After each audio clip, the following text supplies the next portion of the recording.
This coffee smells as good as ever. Looks like no more free coffee for me.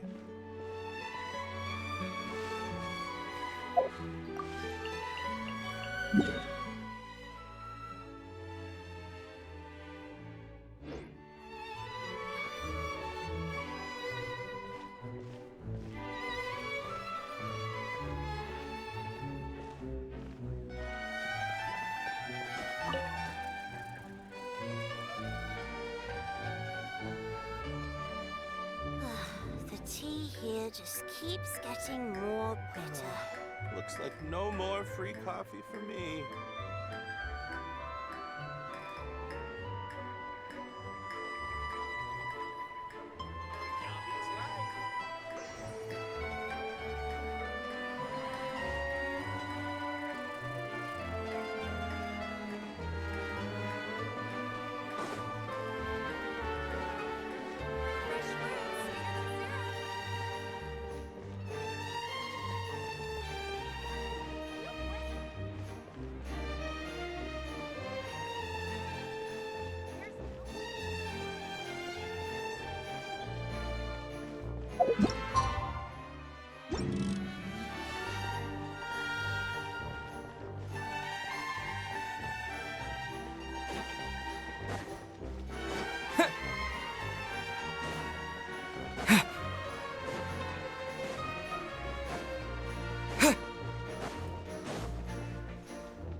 Hold that pose!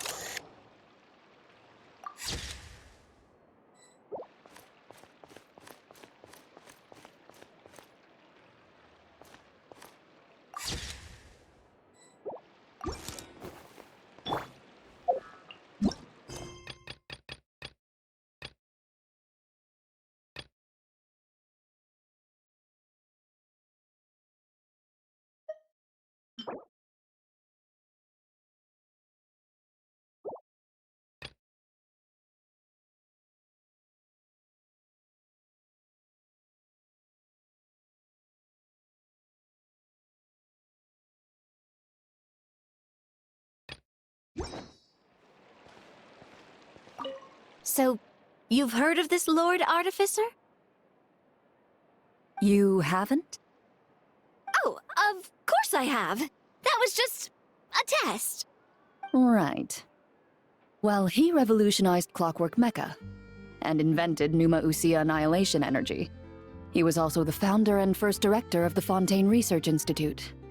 In fact, most of the clockwork mecha in the court of Fontaine are based off of his designs from hundreds of years ago. Oh.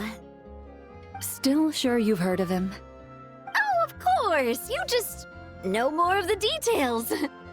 Anyway, are you going to see this film? If I have time. Well, let's go together. Huh. This name, though. Elaine Guillotin. Guillotin. I feel like I've seen it somewhere recently.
Paimon's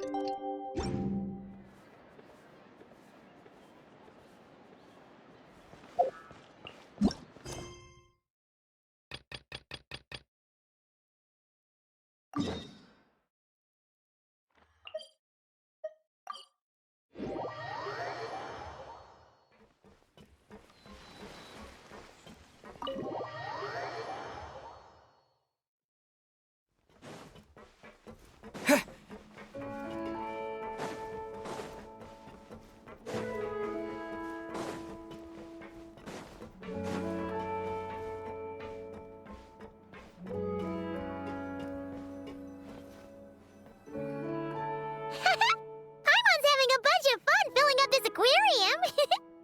Since Sandroni doesn't mind, we should definitely catch some more fishies and make this place extra beautiful. Hey, you two. Come over here. Huh? Is everything all right? Here. This is for you. What is it? It's an underwater mobility device I've been working on. Huh? Wow! That's so kind of you, Sandrone. It's just a simple mechanical device. I saw the way you were catching fish and... how should I put this? It seemed somewhat... unsophisticated. To be perfectly frank, I found it quite difficult to watch. Was it really that bad? It was inefficient, unskilled, and completely and utterly inelegant. No need to apologize. Everyone has their own ways of doing things. But seeing as you plan to keep adding to the aquarium, it might be best if you use this device. The waters of Fontaine are home to more than just harmless ornamental fish. There are plenty of predators who could do you some real harm. This device will not only help you fish, it'll also help you flee.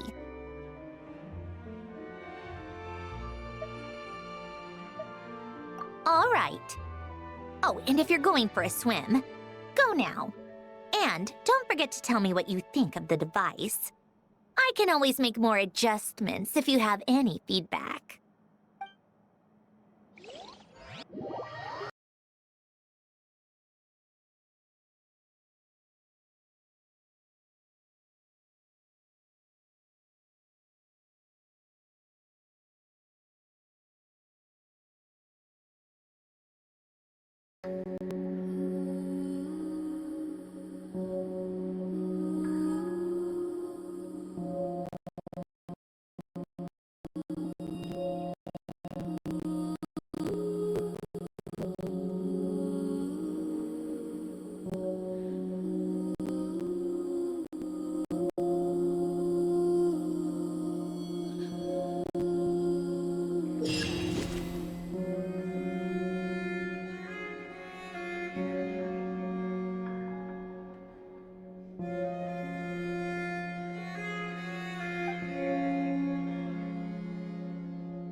you're here. We should get going then. Xavier and the others should be filming soon. How's it going? Have you managed to figure out the location of your home yet? I've narrowed down a few potential locations. We just need to take a sample from each one. Once the equipment analyzes them, we should know the exact location and where to find the entrance. Great! We should get started then.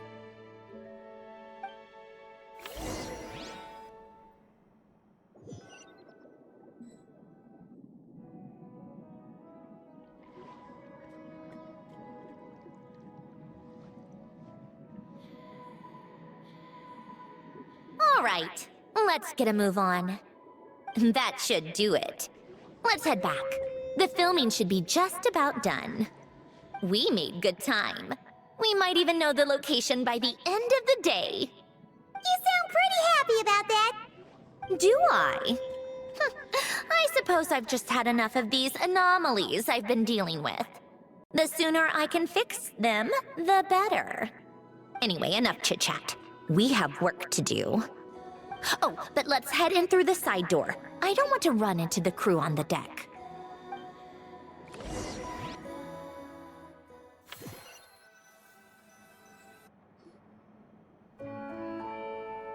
All right, now we just need to wait for the results. Since we have some time to kill, I suppose I might as well see how this aquarium of yours is coming along. You seemed quite enthusiastic about it, after all. It's really coming together!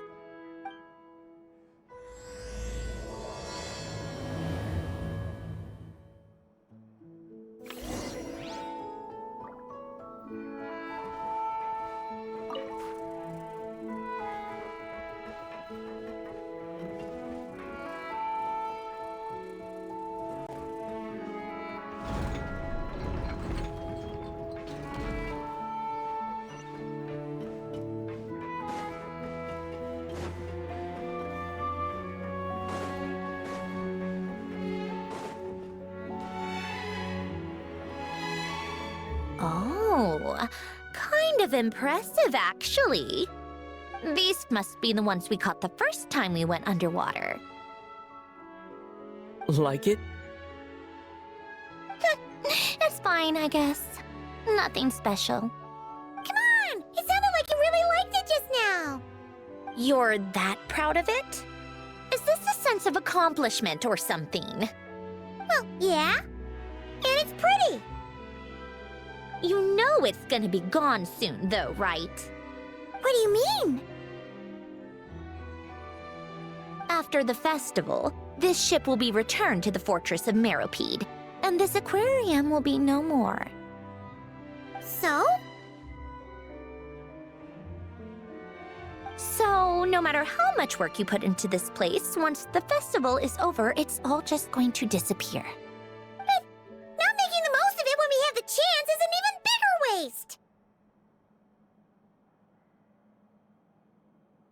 But if you know it's all going to be gone one day, why even bother? Well, because... Because you still get to keep the things you gain along the way. And those are things that can never be replaced. Doesn't that make losing them even harder? Well, if you put it like that... But the happy memories we make along the way last forever! You just have to take a more... glass-half-full perspective. Not to mention, everything we do here is gonna be on film, so it'll still live on in some shape or form. And when you look back on it, only happy memories will come to mind? Exactly! So it's about finding joy in the process itself. Traveler! You're back already? What's wrong with that? You say that like it's terrible news or something. How did you get here? I didn't see you on the deck. Oh, never mind. We need to help Miss Guillotin hide ASAP. The crew is heading over here to shoot any second. What? They should be done by now. There was a mishap earlier that cost them some time. I was waiting on deck so I could warn you the minute you showed up. Anyway, you should head back to the captain's cabin right away. They're gonna be here any minute now. Ugh, finally! That's a wrap for the scenes on the deck. Wouldn't have taken half as long if the wind hadn't snapped our equipment in two. Uh-oh! Too late! Change of plans then. You'll just have to hide. Hide? And where exactly am I supposed to do that? Oh, there's a box over there! You can get in that! Huh? You expect me to... Do I need my makeup done for the next scene too? For the love of... Let me see. Maybe just a quick touch-up. Huh? Traveler and Paimon? What are you doing here? I thought you took the day off to take care of something. Huh? Oh, well, it didn't take as long as we were expecting, so we came back early. What about you guys? You're still not done shooting for the day? No, we ran into an issue that, set us back. It meant Miss Charlotte's crew wasn't able to wrap either. We both still have scenes to shoot in this aquarium. Oh, that's not ideal.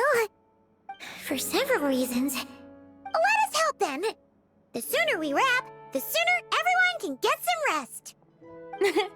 All right. Thanks, you two. Miss Charlotte's crew can go first then. If I'm not mistaken, you still have a night shoot later. Thanks, Director Farina! Of course! Fellow artists should help each other out where we can. Agreed. Well then, camera, lights, get set up. Actors, give your lines a quick once-over. Let's try to get this in one take.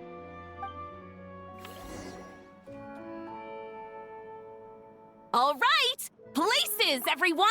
And 3, 2, 1, action! So, the story ends like this. But when Duke Saint Germanus departed, he clearly said that everything was beyond redemption. Huh? That sounds familiar. Wait, it's from that novel I came across while researching the numerological array. He's only a genius when it comes to mechanics, and everything else, he's just an ordinary person. Tch. Huh? What was that noise? Whatever, I'll just fix it in post. Miss Jacoba, please don't speak as if I were the accomplice. Not so hard. This box isn't sturdy enough for that. This is why I keep saying, don't put too much trust in Clockwork Mecha. Unlike humans, machines don't have a heart. A heart? That's right. It's what's on the inside. It's also referred to as someone's soul, or likened to free will. You can think of it as a person's core, what makes them unique. In general, though, people don't believe machines are capable of having a soul. You said my emotion module was faultless. It is, but that's not quite the same thing. Do you think I have one then? A heart? I don't think so. I know so. The question is, do you recognize it within yourself? That's where you're wrong. I can't believe this. Forcing me to hide in a box and listen to this drivel. Me. In the end, clocks tick through tranquil years. Fish swim in crystalline springs. No matter how grand a dream is, it will fade away like this.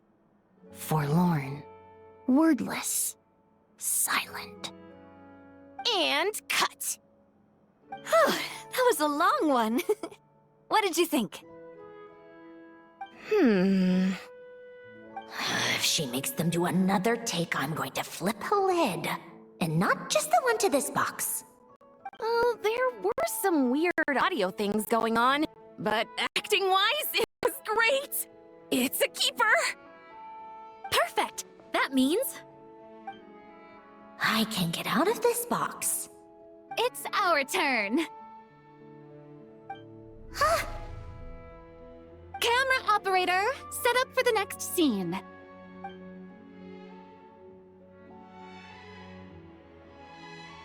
In this one, our protagonist peruses an aquarium in a foreign land and gets swept up in memories of her friend. So, in terms of lighting, that's the vibe we're going for. Got that? Shoot. Paimon thought there would be a break and Zandroni could slip away. What are we gonna do now?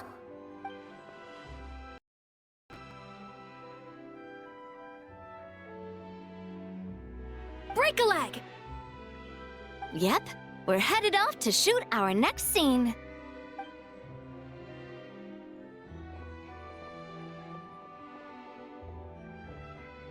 All right, quiet on set! We're about to start rolling. Ready, Miss Columbina? Miss Columbina? I think she would like this.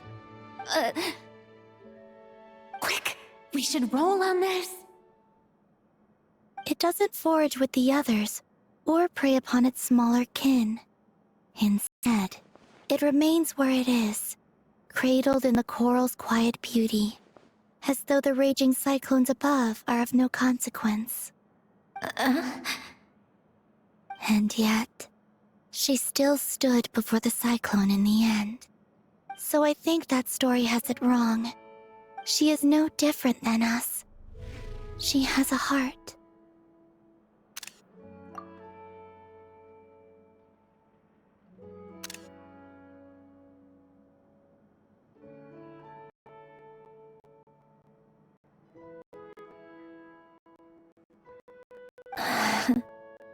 Columbina.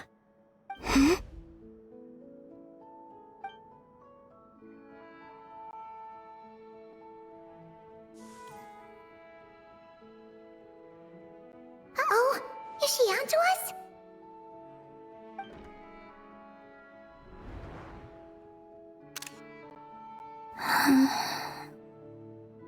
What is she doing? Cut! You okay, Columbina?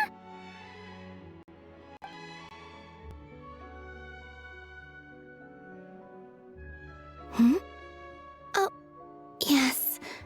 I just thought... Why don't we take a short break? It's been a long day of shooting so far. That last take was beautifully organic, though. We can use it as is. No need to go again. Thanks, Director Farina. But I'm fine to continue. You're sure? In that case, let's shoot some quick B-roll.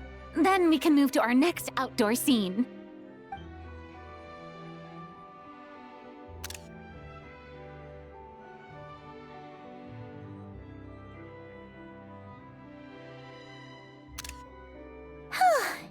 We're in the clear this time.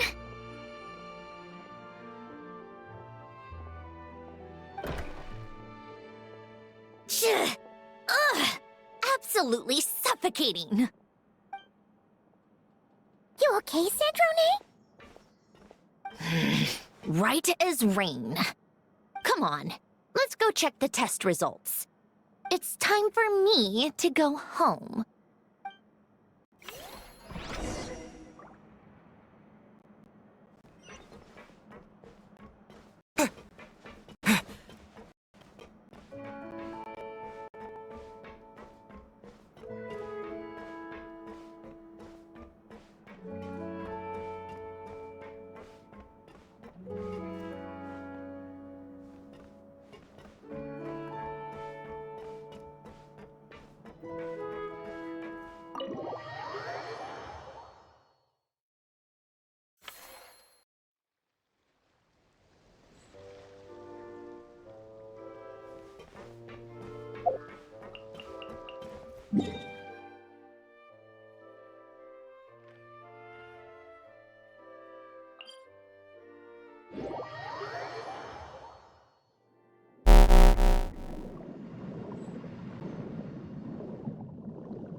All right, it should be around here. Give me some space. I'll activate the water insulating mechanism.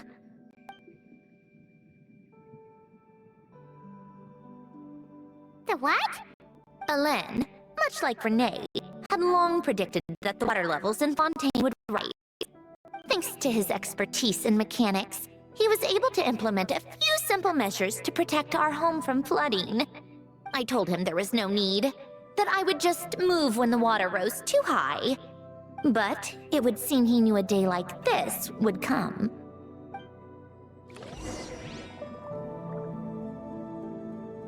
All right, the silt has been cleared away.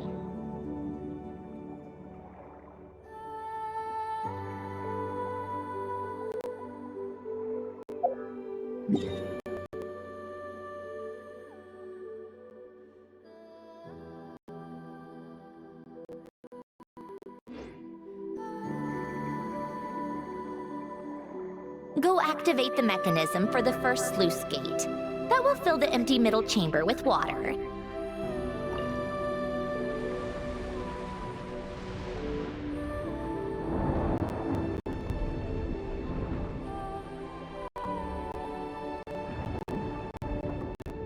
All right, now turn on the drainage mechanism in front of the second sluice gate, and this chamber will become empty once again.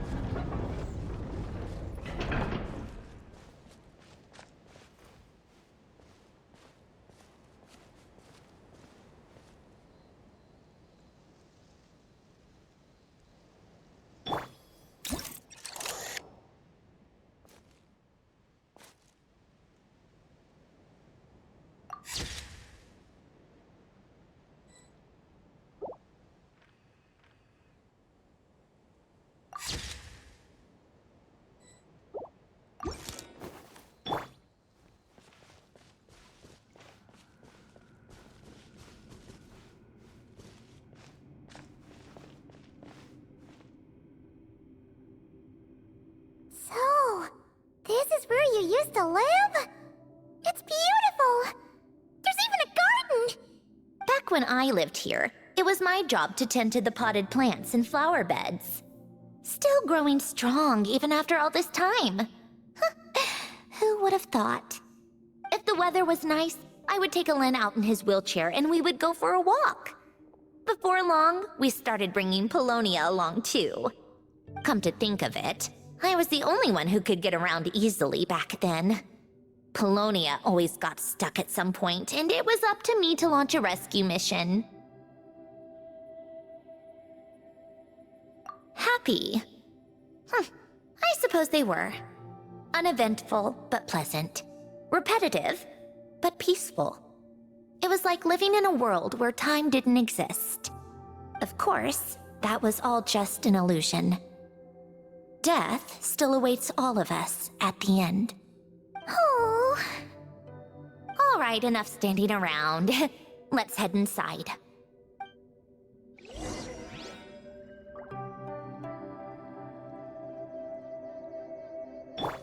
Hold that pose!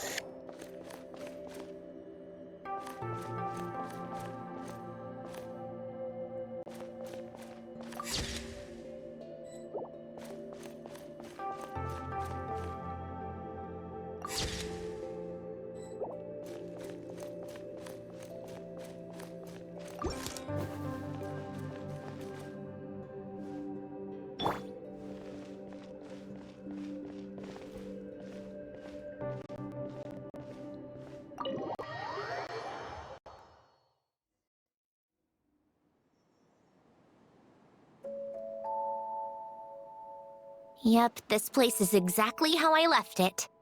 Nothing has changed. What is it? Huh? How did you get... Oh, Arlecchino gave it to you, didn't she? And you... read the whole thing. Just so you know, a lot of that was written a long time ago.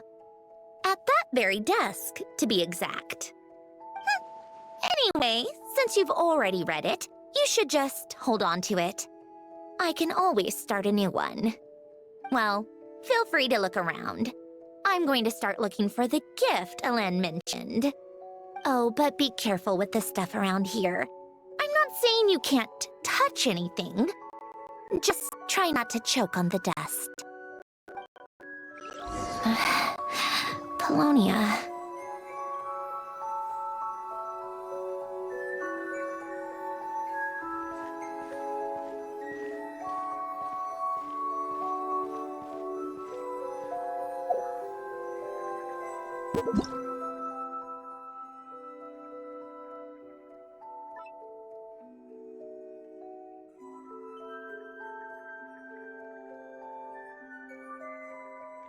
Old notes.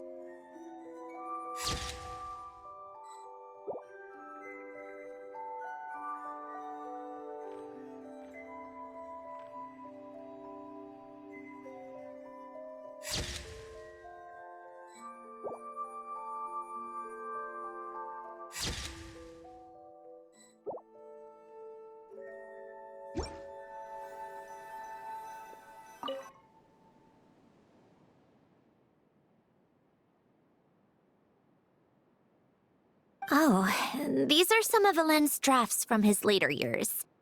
Just casual doodles, really.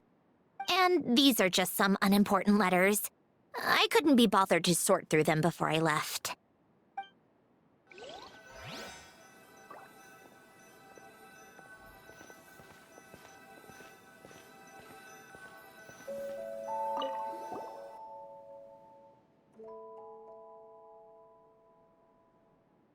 Wait, the people in this picture look kind of familiar. Hmm? Oh, this was taken when Elen and Renee were both still at the Fontaine Research Institute. Before their falling out. In his later years, Elen would often sit by the fireplace and stare at this picture, wearing an expression somewhere between guilt and longing.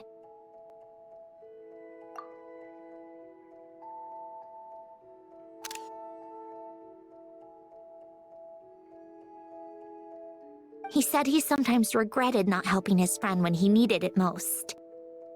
Even if just to stop him.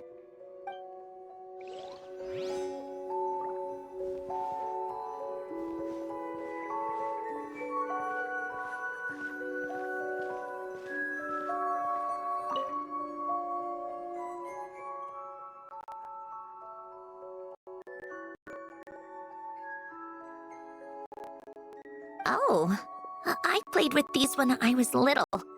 During the first few months after I was created. I mean, at first, Elen and I would play together, but it didn't take long for me to become unbeatable. So, Polonia and I played together instead. Yeah, these don't look like Paimon's kind of games. Logic and math puzzles? Those happen to be my specialty. It's been so long. What do you say? Should we play a few rounds? Let's go with this one. The gears on the left are stacked from largest to smallest. The goal is to move them to the other side in the fewest number of moves. Just remember, you can't stack a bigger gear on top of a smaller one.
like it took you a few extra moves.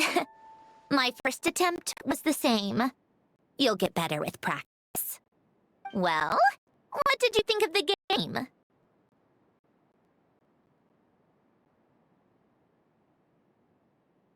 You showed quite a bit of promise, too.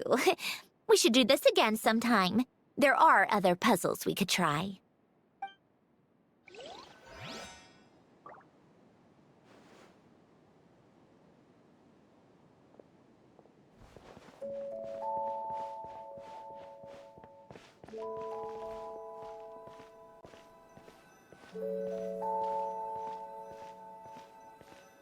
A warm hearth.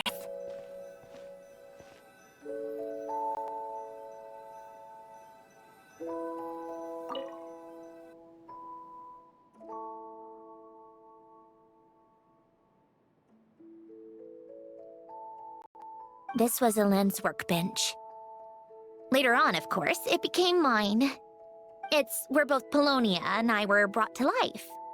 Before Elaine was bedbound, this is where he would teach me about mechanics. I would sit and listen, chiming in with questions here and there. Later on, when he got too sick, I took over and would work on Polonia here. Wow! This house is filled with so many memories! It's so cozy and charming! You should have seen it at its prime, when people actually lived here. A lit fireplace, a steaming cup of coffee. That's the real deal. You know, we also used to have a mechanical piano that Elaine built. Oh! How chic! Elaine never played it much. He probably wasn't able to at that point. But I managed to teach myself. Music theory is essentially math after all. Once you learn the patterns, it's not really that difficult. I loved perusing Elaine's collection of classical music. The chords and harmonies felt like individual mathematical puzzles. It was fascinating, so I did some composing as well. But as Elaine continued to deteriorate, even the sound of music began to grate on his nerves. So I got rid of the piano. Aww. Back then, I assumed a piano was like an ordinary clothing rack, commonplace in every home and easily replaceable. It was only after I left that I realized how hard a good piano is to find. Enough about that. Elaine's gift should be just in here. The only things undisturbed before I left were a few of his personal belongings.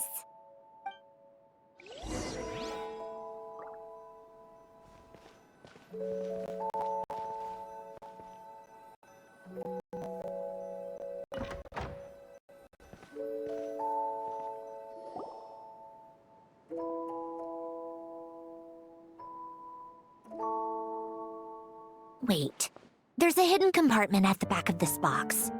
Looks like it's locked with some kind of gear mechanism. Knowing you, Elaine, I'm guessing it goes like this, then like this. Got it. Am I a genius or what? Let's see here. A box? Well, you gonna open it?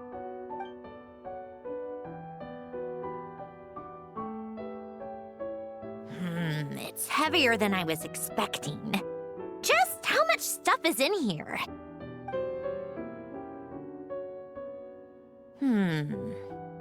A letter? And a bunch of junk underneath it. None of it seems that important. Wait a second. This should be it. A cube? It's a multidimensional algorithmic core. Elaine would use it to store information. Only Polonia and I have access. All right, I'll start looking into the core and the letter. Feel free to go through the rest of the stuff and see if there's anything useful.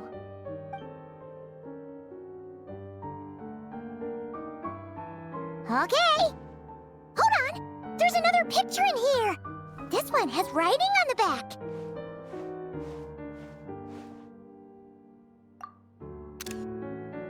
A snapshot of you playing among the plants shortly after you were born. You seem to like these flowers a lot. May you grow and flourish just as they do.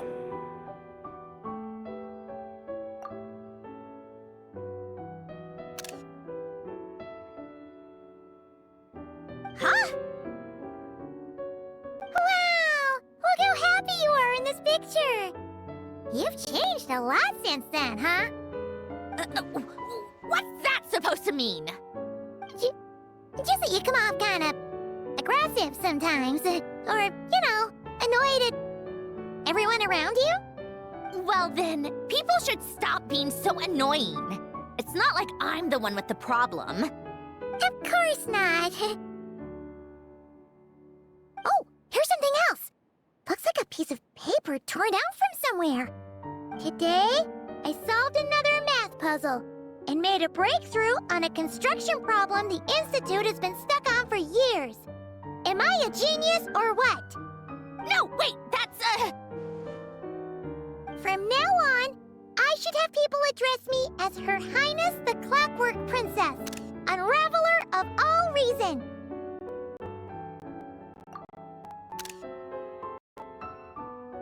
Nope. No more of that. I thought I tore this page out. You wrote this? Then how did it get... Wait, there's more writing at the bottom. You seem to have developed a distaste for this particular entry, considering I found it in the trash. I'm sorry, but I could not help but hold on to it. Forgive me. Lynn! Don't be embarrassed. Everyone goes through a phase like that. Nonsense. I wasn't even the one who wrote that. It must have been Polonia. That's enough. I told you it was Polonia. You know what? We're done with this. No more rifling around in the box. Just put it down and let me read the letter. To my little clockwork princess.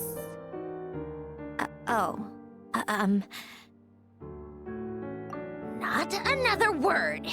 Got that? If you're reading this. You've most likely received the gift I left for you.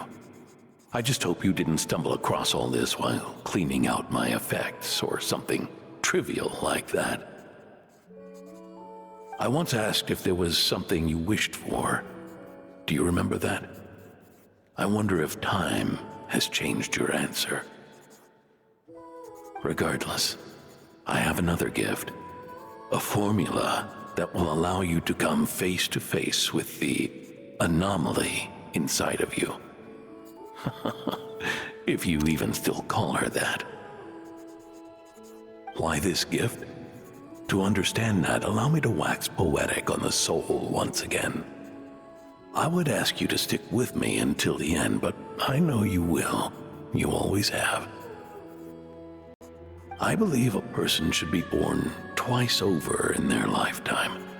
First, there's the birth that grants us life, then the birth of the soul. It's a matter of transforming the life bestowed upon us into the life we choose for ourselves. And to do that, we must look inward. We must make a conscious choice to define the meaning of our life, instead of allowing the happenstance of our existence to pass by. This is the process of recognizing the soul that lives within us. You are my proudest masterpiece. I told you that long ago. But to me, you have never been a creation or a machine. To me, you're just like the rest of us. You have a heart. In fact, some theories think of the human brain as nothing more than a machine, and thought the product of its computations. So you see, perhaps we're not so different after all. Your inner machinery is just far more advanced than most. No matter how one looks at it, the heart is a complex thing, a place where logic and reason collide with our emotions. Your computational capacity allowed you to become sentient and develop logical reasoning. But it also granted you something that, on the surface, might seem contradictory: emotion. Emotions and logic often clash with each other, and those instances of discord can accumulate over time. That is the source of what you refer to as the anomalies within you. As you told me once, you've always known what you don't want, yet you've never wished for anything in particular. Similar to how a blind person can feel when a part of their body is in pain without being able to fully visualize its form, such is your relationship with your soul. So, what I leave you now is this: a formula that will allow you to see the shape of your soul. For if you want to protect your heart, you must first be able to recognize it within yourself. Of course. Whether you use it is entirely up to you. You are, and always have been, free to do as you wish. Regardless, whether by my formula or some other means, I trust you will know your heart one day. You always were a fast learner, and the smartest person I've ever known. Ellen. Oh.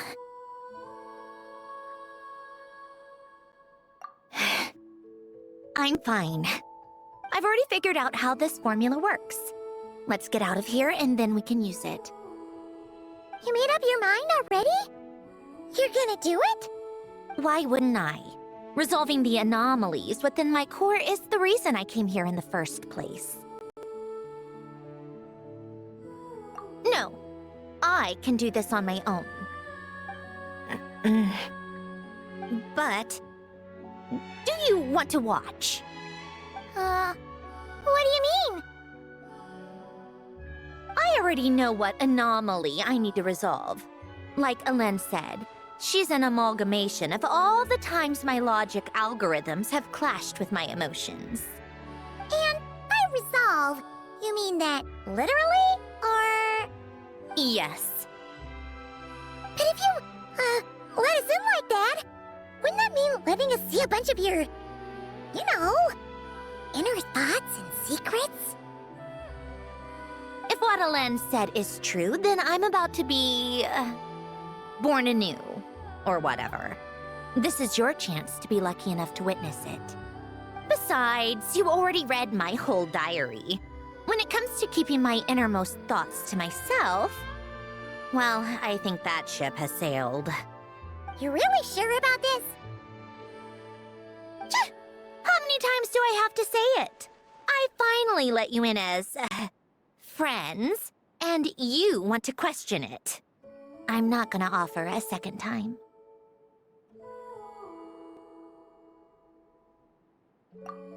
Enough with the mushy stuff. Just follow me.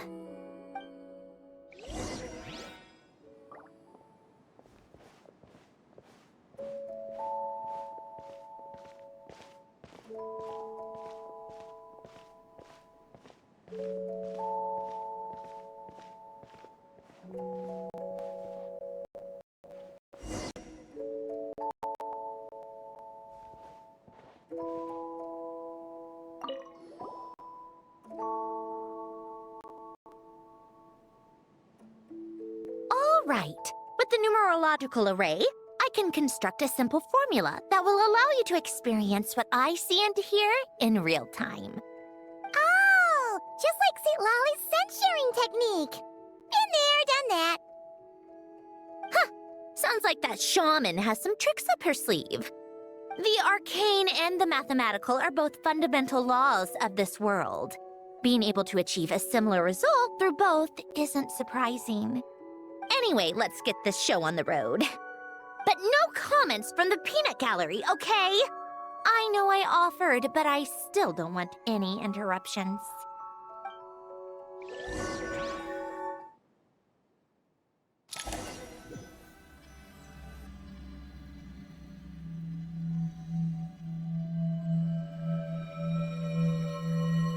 Is this my heart?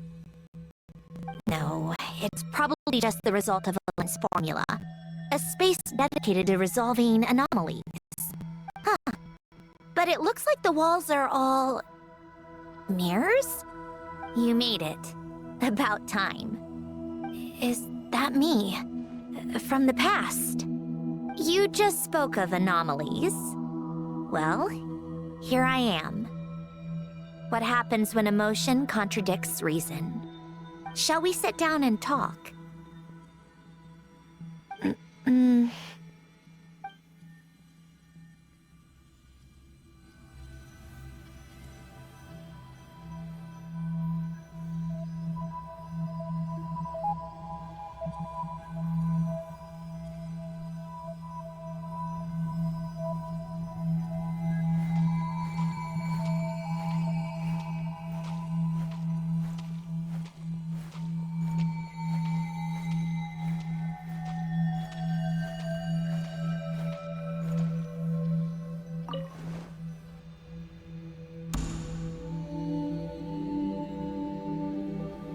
That should do it.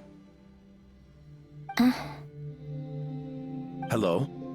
My name is Alain Guillotin. Can you hear me?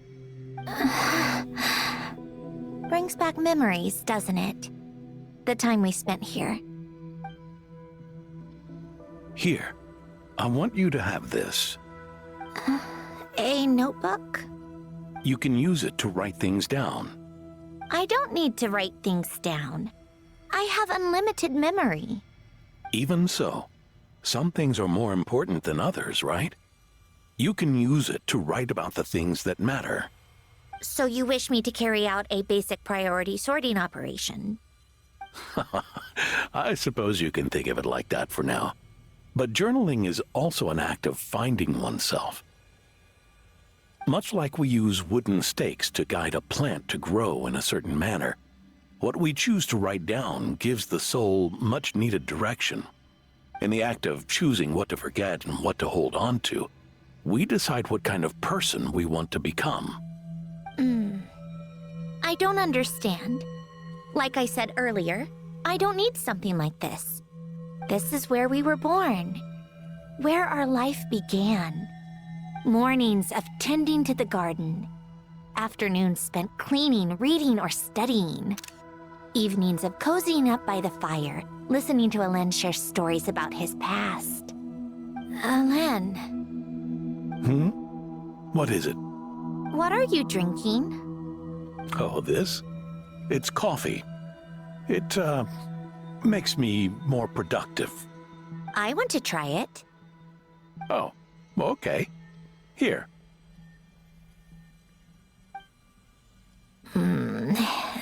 Bitter. Speaking of, why did you design me with senses? Taste, smell, touch. Well, I'm not quite sure. It just felt like the right thing to do. I suppose I hoped you might have a life of your own one day, and that you deserve to experience all life has to offer. Oh. Still bitter. But the smell is nice. I thought those peaceful days would go on forever. You know that's not possible. Maybe. But how was I supposed to know the end was just around the corner? That was just bad luck. Was it? Well, it certainly became a pattern, now didn't it?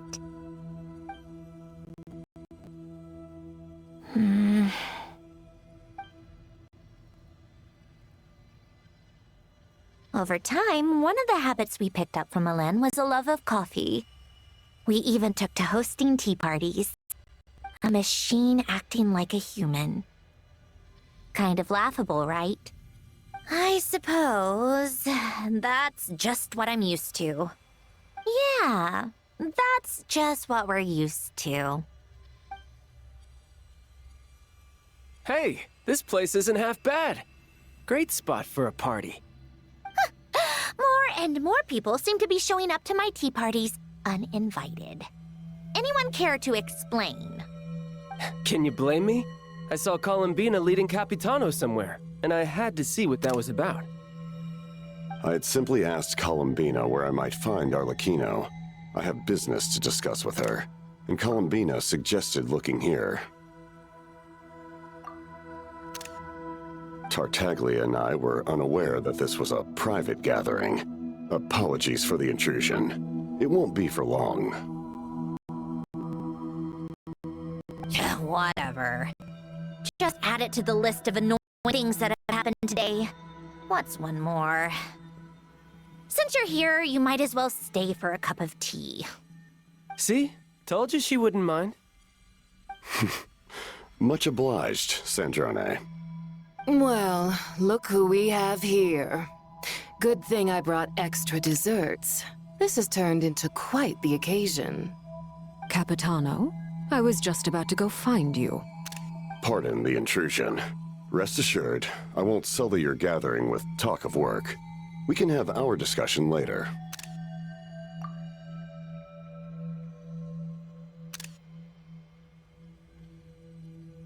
Spoken like a true gentleman. A certain unmannered 11th seat could learn a thing or two.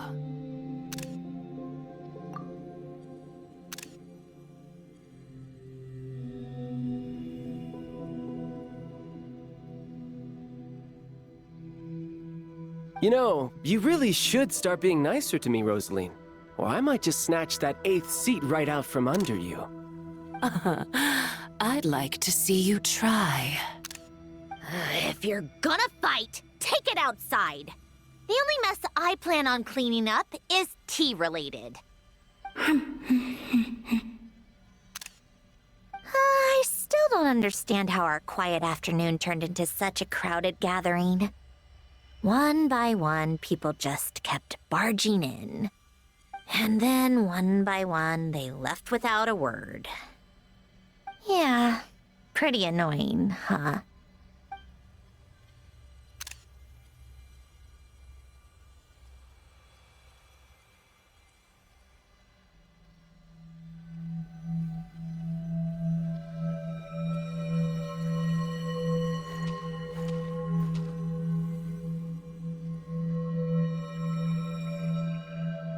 Of all my days with the Fatui, the times I spent with you, Arlecchino, and Rosaline, they were my favorite.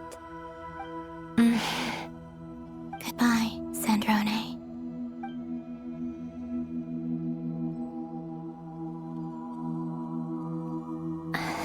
Don't go, Columbina. We should have just said that. Why didn't we? If we had, would the story have had a different ending? She couldn't stay. There was no future for her here. She would have just faded away. You're right. I suppose that's why you call me an anomaly.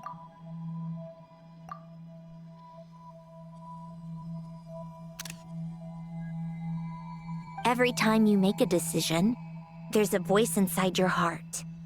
My voice. Asking to contradict all logic and reason. Why didn't we make her stay? Is it worse to fight for something just to lose it? Or not to have fought at all? Don't you find it unfair? One by one, we keep losing the things we care about the most. But in the end, whether I want to fight for something or cry over all we've lost, you just push it down and pretend not to hear.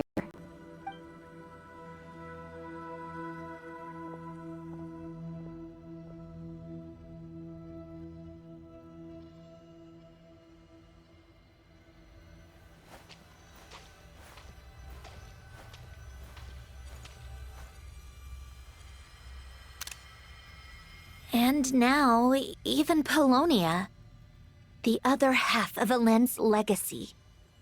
The last remaining member of our family. Even Polonia is no longer with us. I did everything I could. But it's just like Elen always said. Polonia was one of a kind. There was no replicating what he managed to create. Don't you feel like our connection to the past is fading bit by bit? Like, even the things we have left are slowly slipping away. I suppose. But you can't move through life without having to say goodbye. And even as we experience loss, there are always new things to be gained. Ever so logical. What's your take, then?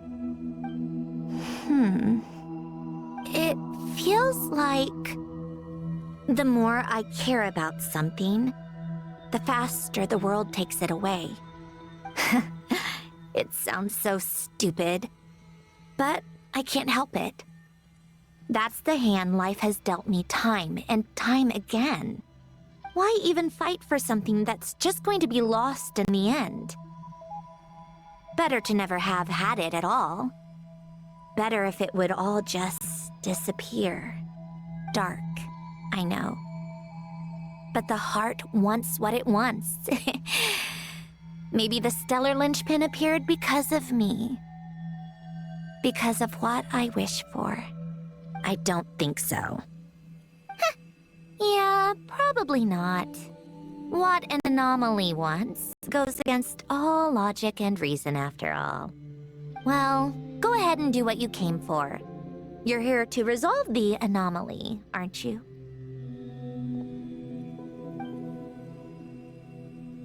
Yes.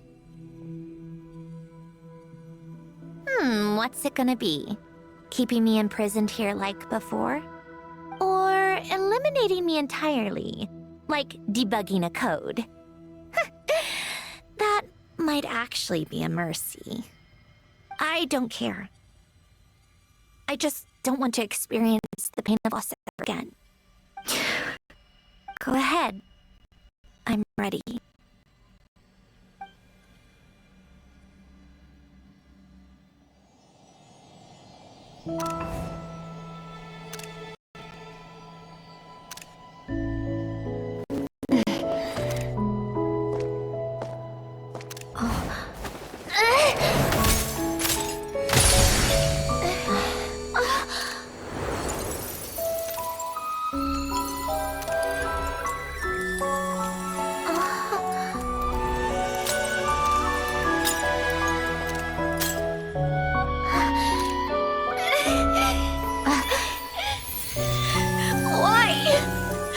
Why do we keep losing everything we care about? I know it hurts, but that's life. I wish... I know. I've always known. Because we've been one all along.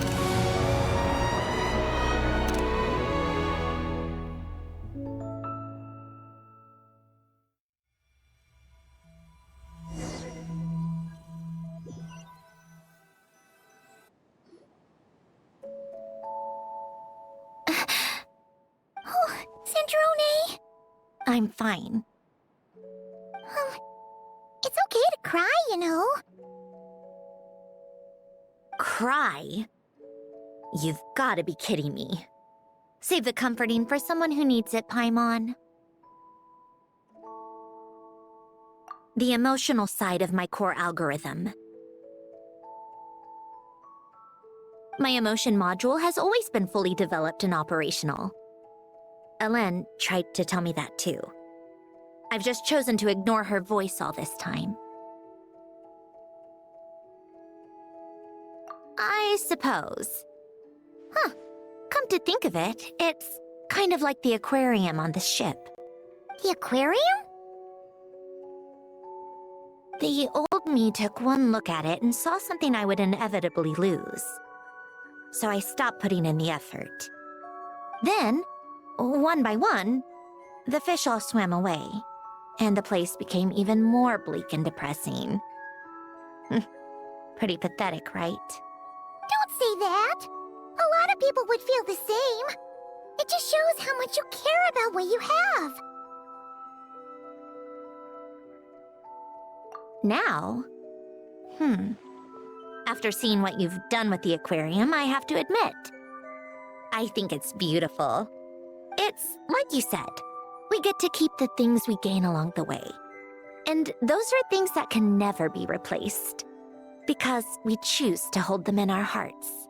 Well said!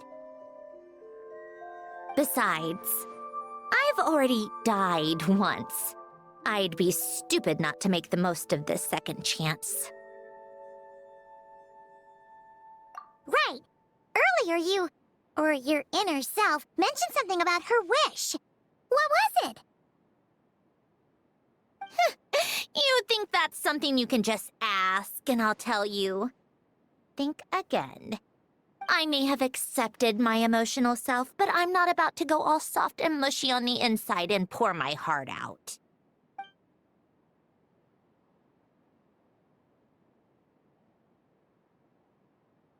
That said, taking a step in the right direction couldn't hurt. Starting with cleaning some old aquarium tanks of my own. Huh? Metaphorically speaking, I mean. Come on, let's head back to the ship. I need to talk to that shaman.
Huh? Resentful lost souls? You couldn't get comfortable sleeping near the Opera Epicles, right? Well, I bet that's why. The Fountain of Lucine is where all the water in Fontaine gathers. So that's where the emotions within the water converge as well. Hold on. If it's souls we're dealing with, feeling uncomfortable should have been just the beginning. I should have been able to hear their voices or something. And under normal circumstances, I'm sure someone of your talents would have. The problem is, these souls are no longer complete. Remind me how they ended up like that again? You mentioned something about them being split apart? Yes, it's called soul severing. Renee of the Nord-Sitzenkreuz Ordo came up with it. After learning of Fontaine's impending doom, Renee thought if he could find a means for the soul to live on in perpetuity, it might ensure the world's salvation. Soul severing was the first step of his research. Unfortunately, his theory of the four orthants was imperfect at the time, and a failure along the way caused his physical form to dissipate. Jakob, another member of the Nord-Sitzenkreuz Ordo, sought to carry on Renee's legacy and restore his physical form. He even used some of the people who stood in his way as test subjects for his research. By severing their souls? Yes. After Renee successfully awakened, the two continued their research, and all the severed souls ended up merging into Renee's consciousness. After you saved Fontaine by turning Fontainians into true humans, these souls returned to the ley lines. But the souls severed before Renee awakened had nowhere to go, doomed to forever wander the waters of Fontaine as listless spirits. Almost as if they exist outside the bounds of this world. Unrecognized by the ley lines or fate. No wonder I couldn't sense them.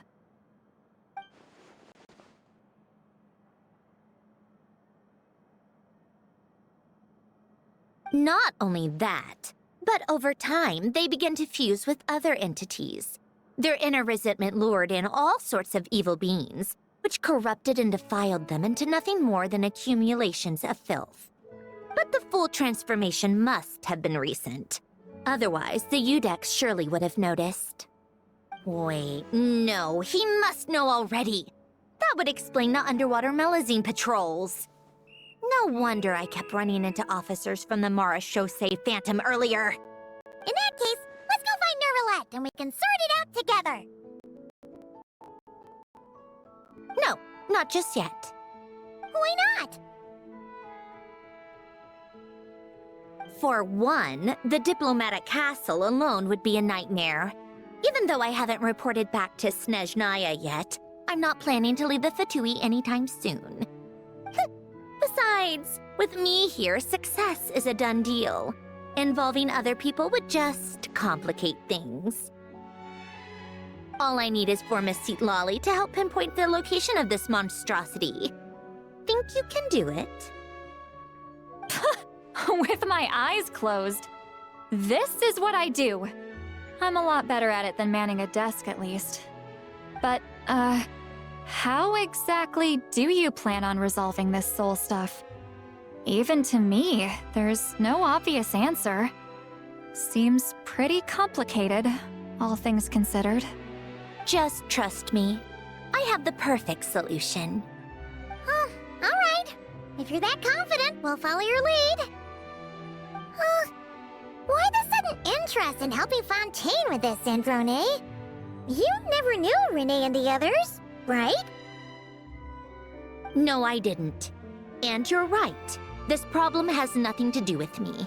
I wouldn't get within 10 feet of the Nartschitzenkreuz Ordo or its members. But in his later years, Elen told me he regretted not helping his best friend when he needed it the most. He also felt sorry towards Marianne for being too lost in his mechanical research to look after her properly. If he were still with us, I think he'd do the same. He might have a few choice words to say about it, but even after everything, he wouldn't leave his friend's mess for someone else to clean up. Friends shouldn't hold grudges or leave behind regrets. Fixing what happened between him and Renee was one of his greatest wishes. All I'm doing is fulfilling it in his stead. You know, you really do seem a little different now. You mean everything that just happened wasn't for nothing? Why, thank you for pointing out the obvious, Paimon.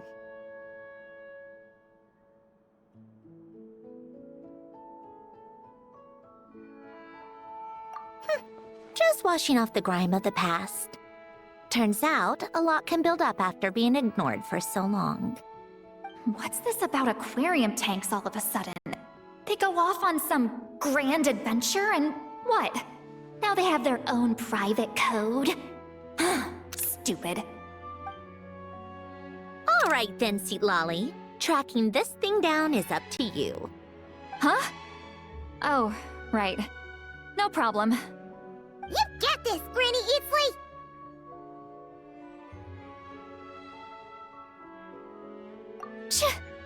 You! Come with me to Hotel de Boer for a drink. Right now. Why? Because I said so!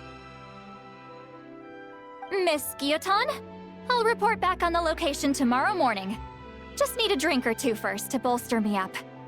Well, don't let me keep you. All right, you. Time to go. I've got scores that need settling. Huh?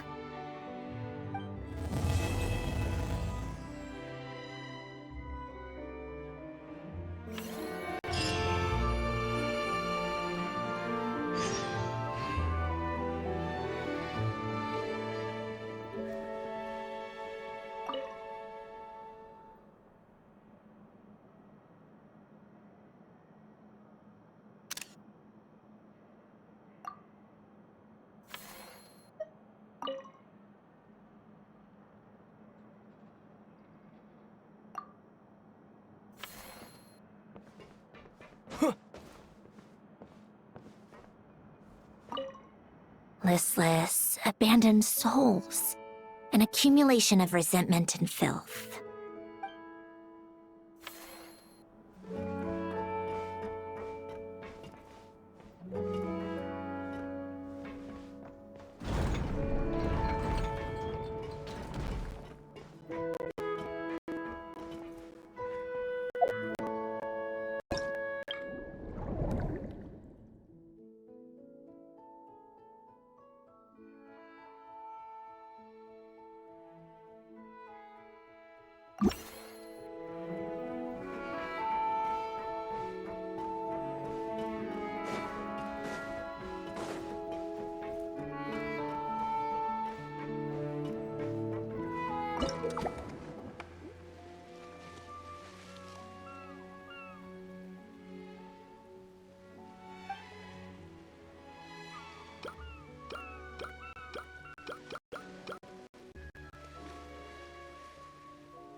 to meet up with Sandrone! Wonder if St. Lolly was able to pinpoint the location.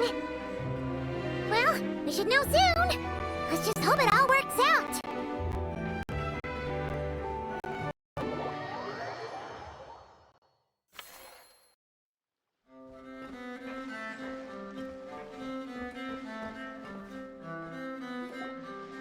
St. Lolly sure drank a lot last night, huh? Wonder if she's even awake. Good morning. Columbina! Oh, phew. I sure know how to make an entrance. What are you doing here? We just finished filming a last-minute scene, so I came up to get some fresh air. The others are still down below discussing what the final scene should be. You mean, how it should end? Yes, they're torn between whether the heroine should reunite with her old friend or not. Ah, because the whole point is that she came to her friend's homeland to search for her, right? Oh, Paimon almost forgot the plot!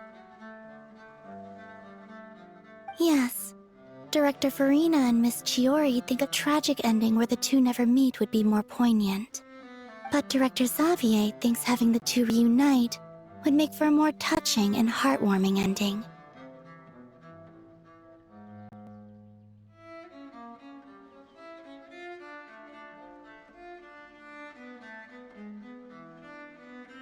Me? I'm not sure. On a personal level, of course I want to see her again. Of course I want to experience that moment where we reunite. Even if it's just for the cameras. But that means an actor would have to take her place. And that makes me feel... Oh. Huh? Yeah, don't look so worried. Making a film is supposed to be fun. Besides, it's all gonna work out. You can trust Paimon on that.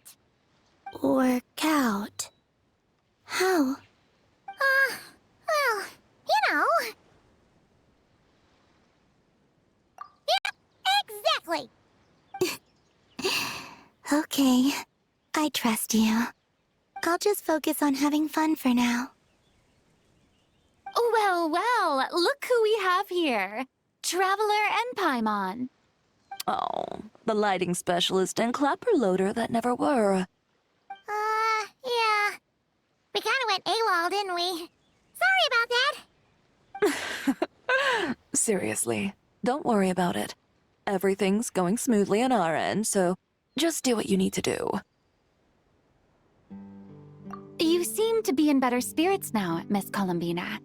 I apologize if our earlier discussion put you on the spot. It's okay, I'm fine now. The Traveler and Paimon talked me through it. So, what are your thoughts on the ending? Should we have them reunite or not? We should tie everything up in bows. Huh?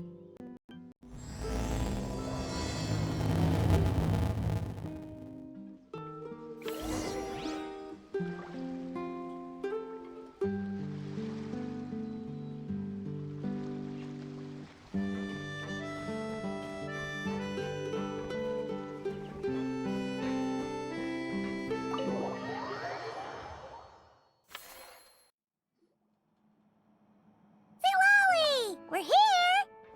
Oh, right on time. Well, yeah. We weren't the ones who drank our weight in alcohol yesterday. What? Are you suggesting Granny can't handle her liquor? It takes a lot more than that to get me drunk. Really? 'Cause, you stopped making sense after a while. Did I? Huh. News to me. I didn't say anything too crazy, I hope. Let's see.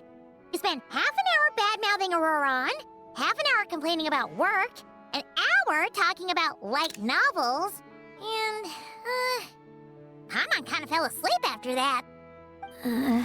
Are they gone? Oh, the crew? Yeah, we bumped into them on the deck, but they just left. Wait, but Now that everything with your core is sorted out, what's stopping you from seeing Columbina? She misses you a lot. I just want to deal with this mess first. Besides, this is a perfect chance to make her jump for once. I have to plan it out more. But enough about that. Were you able to pinpoint the location of our target? Of course! When Granny Eatsley promises something, she delivers.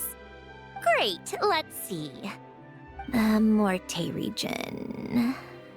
Wait, this is the Tower of Gestalt. The place the souls were severed. Is that the source of the resentment? Or is it the Narzissen-Kreuz Ordo in general? Let me come with. This thing's movement isn't fixed. If it's not at this location when we get there, I can use a ritual to summon it. You've already gone to more than enough trouble.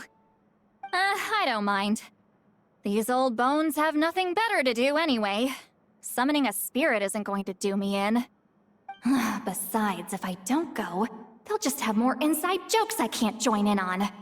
All right then. I appreciate it. Ha! There's no time to lose! Let's head out!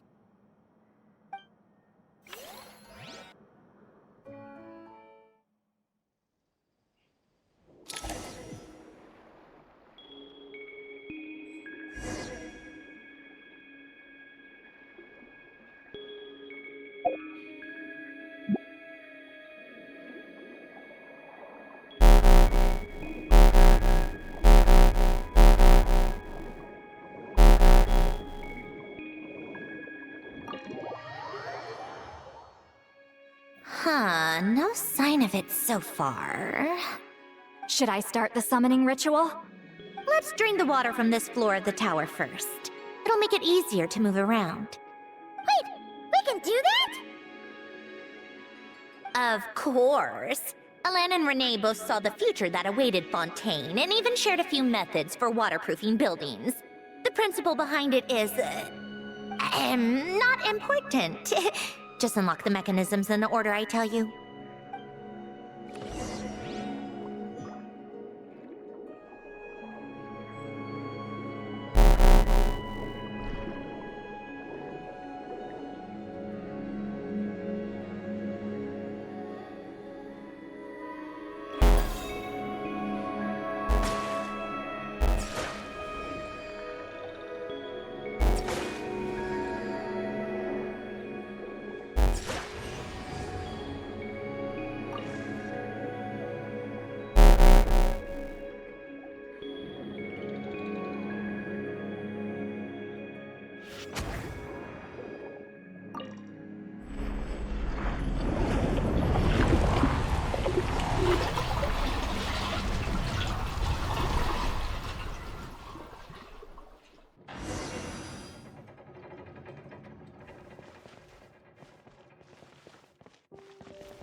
Ready?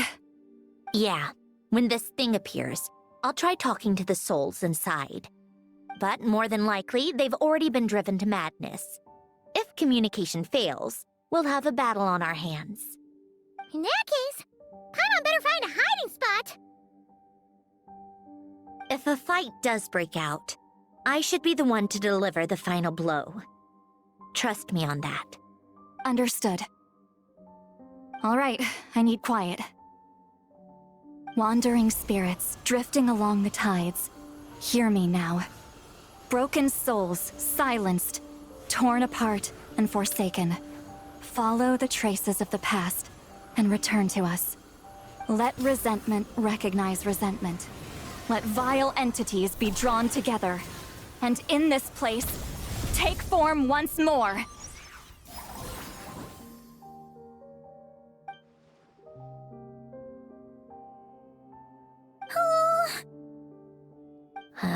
What now? Is that it? This is exactly why I deal in math, not magic. How are we supposed to know what stage the spell is at? It's like there's no logic to speak of. Mechanical science is so much easier to...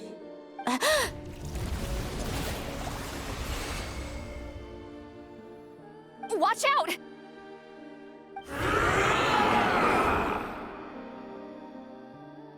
Hey, you! Or whoever's inside of you. I need you to listen to me. I'm a descendant of Fontaine's Lord Artificer, Alain Guillotin. I can make you whole again and return you to the ley lines. You just need to work with me here.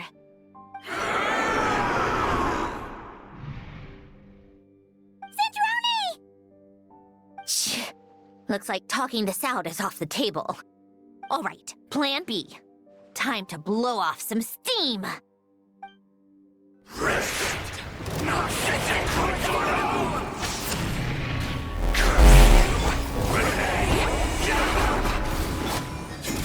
You're cursing out the wrong person! I didn't even know them!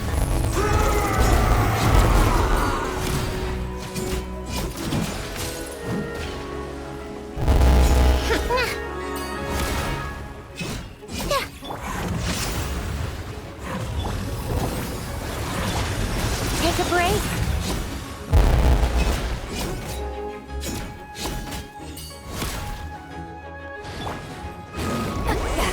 Suffer the wrath of...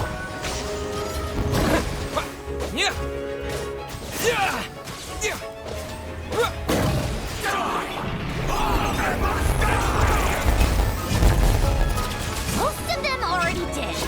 But you still have a chance to return to the ley lines and reunite with your families. Just work with me here!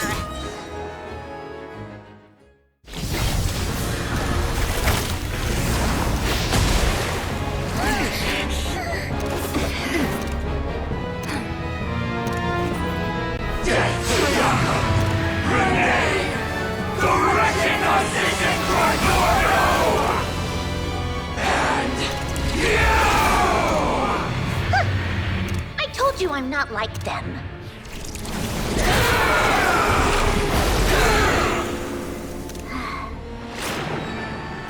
I'm stronger. Inverted. World formula.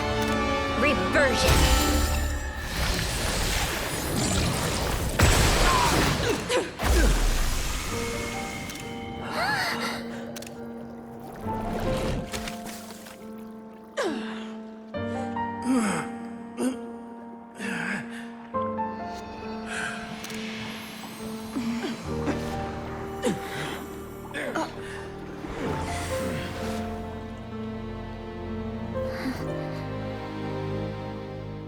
Be at peace among the tides. Lost souls.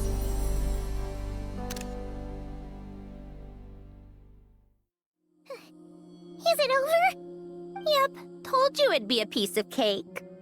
How did you do that back there? That creature was nothing special. Add a bunch of souls with nowhere to go, a touch of malicious energy, a few impurities, and a whole lot of resentment. And that's what you get. All I did was separate the original souls from the rest of the filth, allowing them to be accepted by the current rules of the world. The principle behind the world formula is divergence. Starting from a point of origin, it deconstructs and reconstructs the possibilities of the world to find certain answers. So, it would follow that reverse calculating the world formula allows us to achieve convergence and restoration instead. Using a numerological array, I was able to do just that. It's similar to the concept of homological reduction in mathematics. I reduced them to the basic fundamental essence of their being without changing their underlying nature.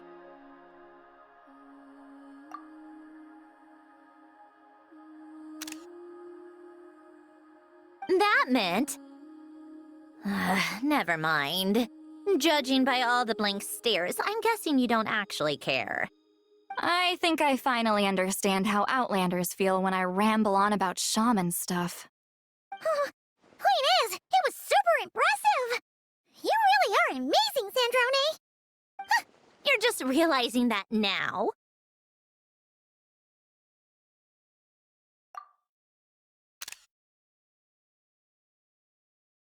Ahem. Enough about that. We should get going. I'll go reset the mechanisms inside the tower. See you back on land.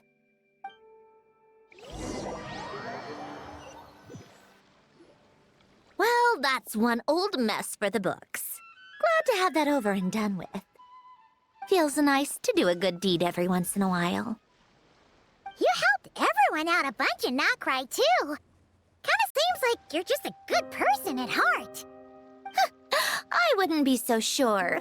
I'll be heading back to the Fatui soon enough. You two are too trusting sometimes. Fine. Just don't say I didn't warn you when it comes back to bite you. Well, where to next? Back to the ship? Yeah! Your personal business, the Narcitsan thing, it's all resolved. That means you can see the people that need seeing now, right, Centroni? Everyone's gonna be so happy you're back! You wouldn't catch me dead admitting to this before, but... yeah, I really have missed everyone. Columbina's a special case, though. This time, I'm definitely getting her back for all her annoying antics over the years.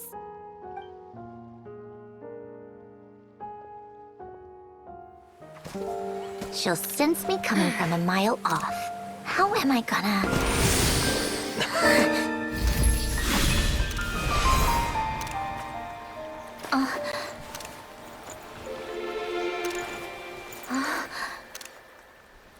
Sandrone? Is it really you? You're back? You didn't tell me. You avoided me. Why?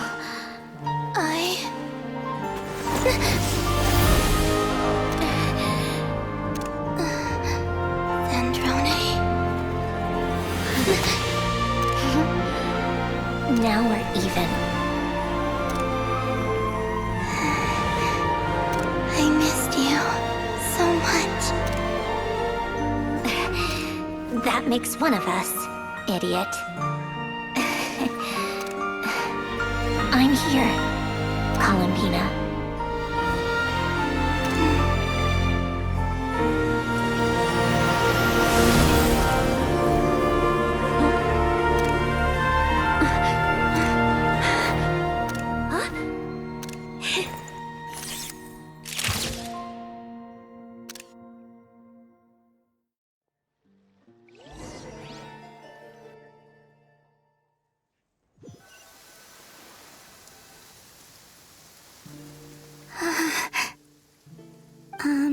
Sandrone. Don't ruin the moment. Or I'll start thinking about how you teleported me to a random location after I explicitly told you to stop doing that. And scene! Bravo! Bravo! We got it! This is exactly the ending I was hoping for. Huh? Where did you just go, Miss Columbina? You vanished! And then the next second you were back hugging this, new friend here.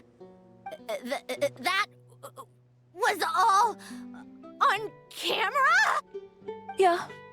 Well, the camera was already rolling and it happened so fast, so... yeah. Hold on. This must be... Yep, my best friend. The one I was looking for. I never thought I'd actually get to see her again. I'm just... so happy. Plus, the film got a happy ending too. It's all thanks to you, Sandrone. Sandrone? You couldn't stop being annoying for 1 second! Columbina!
As expected. Going to the opera house is the true way to enjoy a film. You get to see the audience's reaction in real time, too. The ending seemed to be received quite well. Paimon can't believe you let us include that in the final cut, Sandrone! You even agreed to help us reshoot a couple of shots. Thanks a million. Most of it was caught on camera already, so it's not like I had much of a choice. Besides, the film I'm in is going to be anything less than perfect. What are you laughing at? Nothing. It was just interesting to see us on screen together. I'm glad this moment is going to be preserved forever.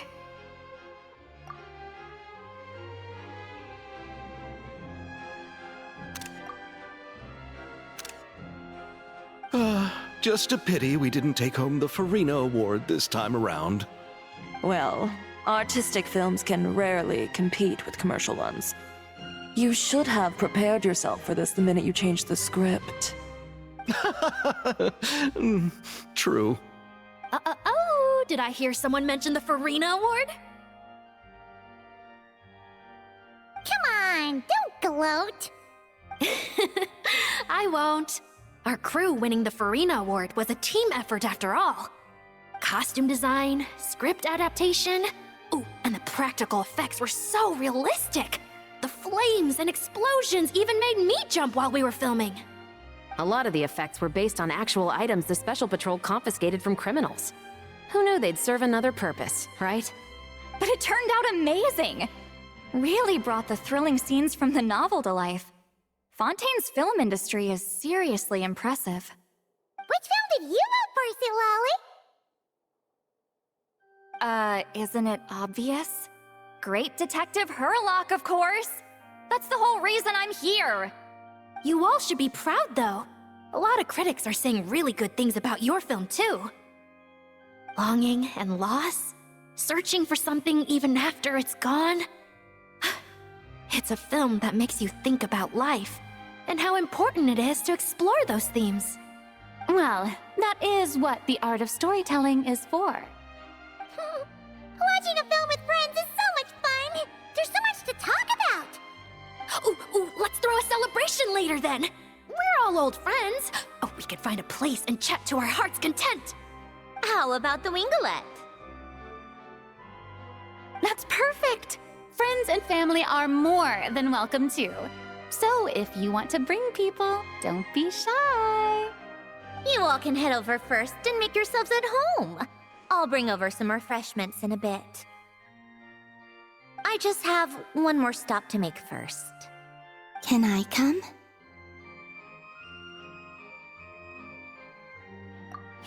Fine. Not like you'd listen if I tried to stop you.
Yes. Here lies Lord Artificer, Elaine Guillotin. This is his grave. Oh. I'm sorry, Ellen. I'm sorry this is the first time I've been back since leaving Fontaine. I should have come to see you more often. I got your gift. I even cleaned up one of the Nartsitzenkreuz Ordo's messes along the way. Our home is just as quiet and warm as it always was. The flowers in the garden are still thriving. I'll make sure to tend to them more often from now on. Polonia received irreparable damage in battle. I should have taken better care of your invention. I'm sorry. Polonia was family to me. Just like you.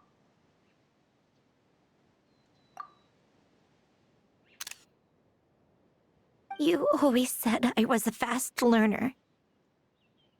But I'm not so sure. It took me far too long to learn the things that truly matter. I never said this to you back then, but... Thank you for creating me. For giving me the chance to experience life. Being your family meant everything to me. Absolutely everything.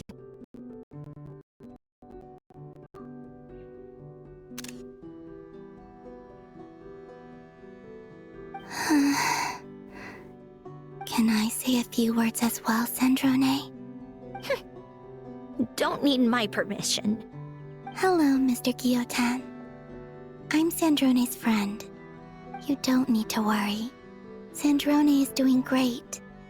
Not only is she a brilliant scholar, she's made a whole bunch of friends, too. And she takes great care of them. As if... She'll never admit it, but she's always there when her friends need it the most. I wouldn't even be here without her.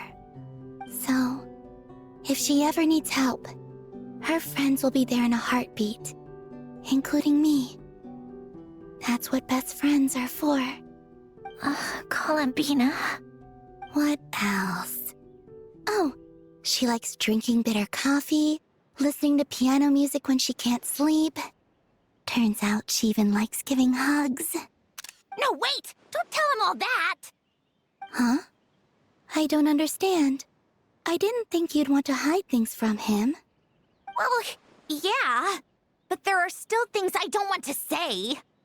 Okay. I'll come by myself and tell him for you then. That's not what I meant. All right. Enough with the speeches. If no one has anything else to add, let's just leave it there. Oh, should we say a few words too? Kinda seems like Columbina said it all. Oh, great idea!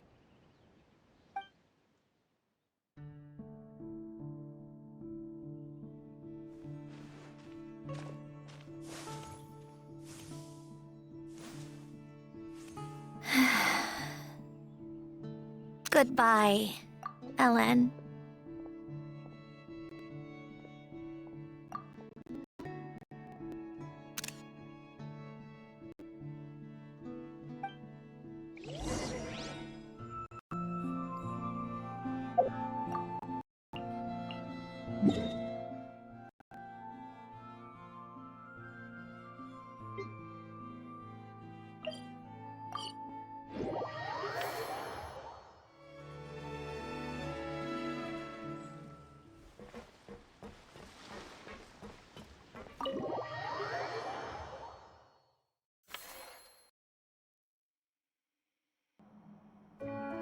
You made it!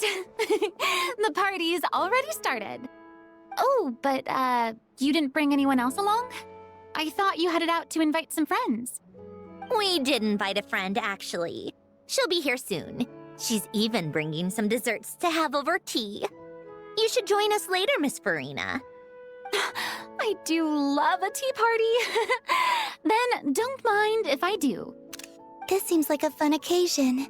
Let's go talk with everyone. Good idea! We'll introduce you to all our old friends.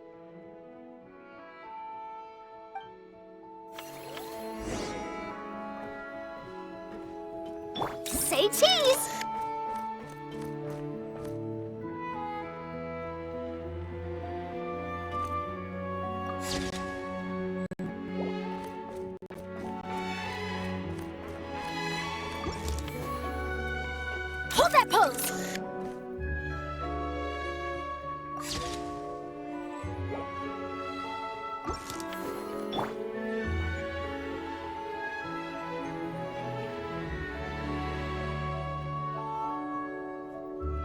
Wait a second! Mr. Baptiste and Veronique! You're here! Friends of yours?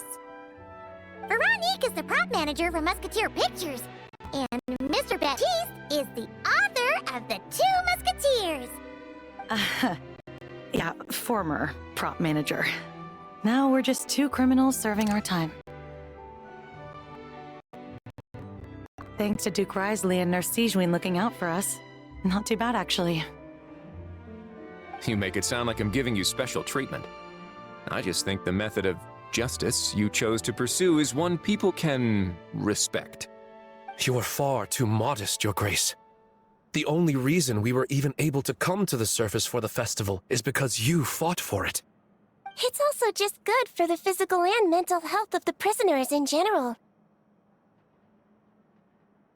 Anyway, I suppose I have you to thank for keeping the winglet in such good shape. I never knew she could look so striking. I didn't do anything special. It was mostly the Traveler and the others. Don't sell yourself short, Miss Guillotin. You are the current captain, after all. In light of that, I have to ask, do you mind if I leave up some of the installations so the people back at the fortress can also enjoy the aquarium? Huh? Like I said before, I just think it would be good for the inmates who clean and maintain the winglet to see their work put to good use. Besides, maintaining an aquarium is sure to be a lot more interesting than scrubbing rust off the walls and deck. Of course I don't mind. I'm grateful you even want to keep it. Great. Then it's decided. That's amazing, Sandra. We should go hang out at the Fortress of Meripede later, then. You do know you just invited me to hang out in prison, don't you?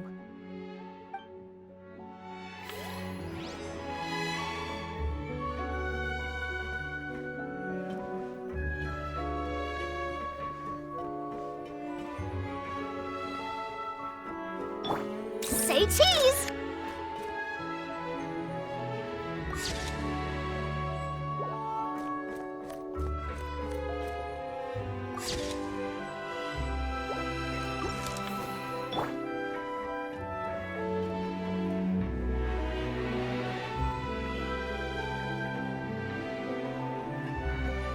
Hold that pose!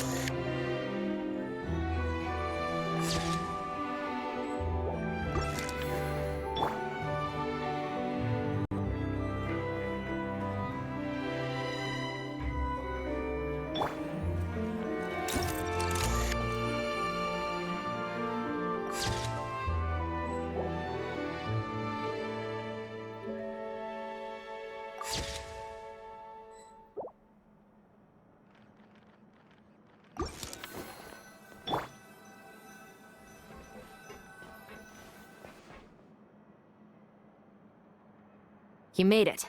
Sorry for starting the celebrations without you. No worries at all. We're just glad everyone's having such a great time. Oh, wait. You've probably seen them around already, but let's introduce you for real. This is... Miss Columbina and Miss Guillotin, right? Oh, we saw the film you were in. It was so touching. Yep. This one started bawling her eyes out right next to me in the theater. I know. I didn't bring nearly enough tissues. Thanks. We saw your film, too. I memorized all your names. Oh, guess we can skip the introductions, then. Our effects were pretty over the top, right? Some of the extras in the big scenes were actual members of the Spina di Rosula. So basically, your contribution was creating realistic-looking chaos. That wasn't the only realistic aspect. Miss Chevres and Miss Emily were also kind enough to lend their expertise on criminal investigations and forensics. Oh, it was nothing. I was just honored to take part and help out. Wow! No wonder your film turned out so good. You basically had an expert in every field. Talk about a stacked crew. Oh, Speaking of, want to join in on a round of tabletop troupe later, Miss Columbina and Miss Guillotin?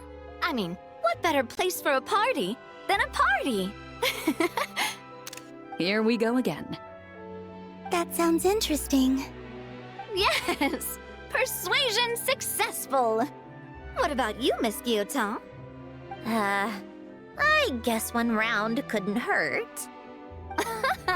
Critical success!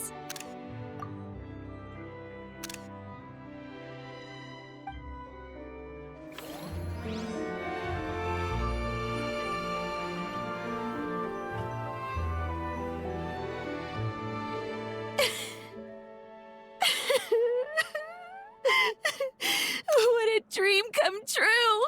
For once, it all worked out! I can die without regrets! Let's not get too ahead of ourselves, Director Lapine Pauline. What was in that piece of cake you just handed her, Escoffier? Maritime flowers, eggs, flour, same as all the other pieces. What, you think I tampered with it? Playing a detective in real life now too, are we? Oh, it's so delicious! I'm so happy! My life has peaked!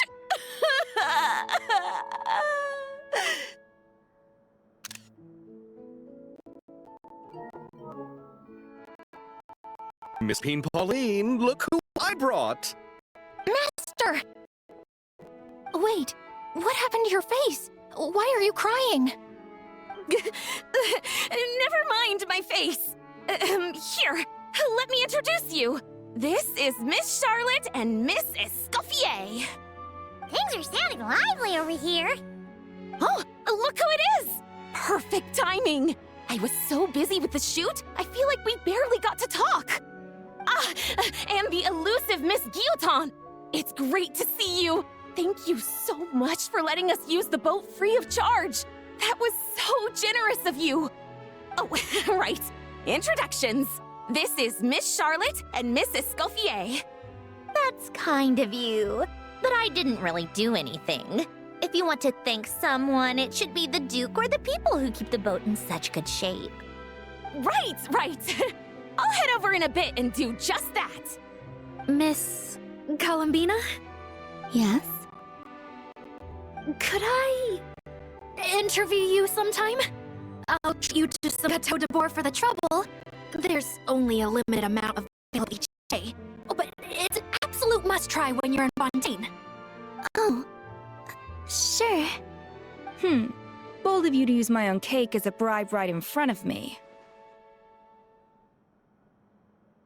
You know what? When else are we all going to be together like this? Come on, everyone! Grab your drinks!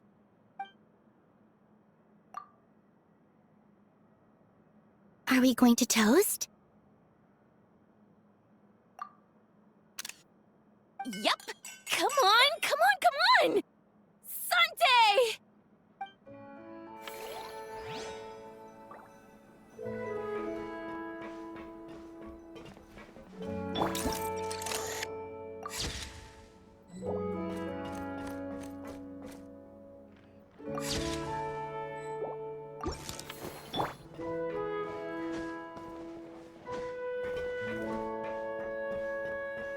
Say cheese!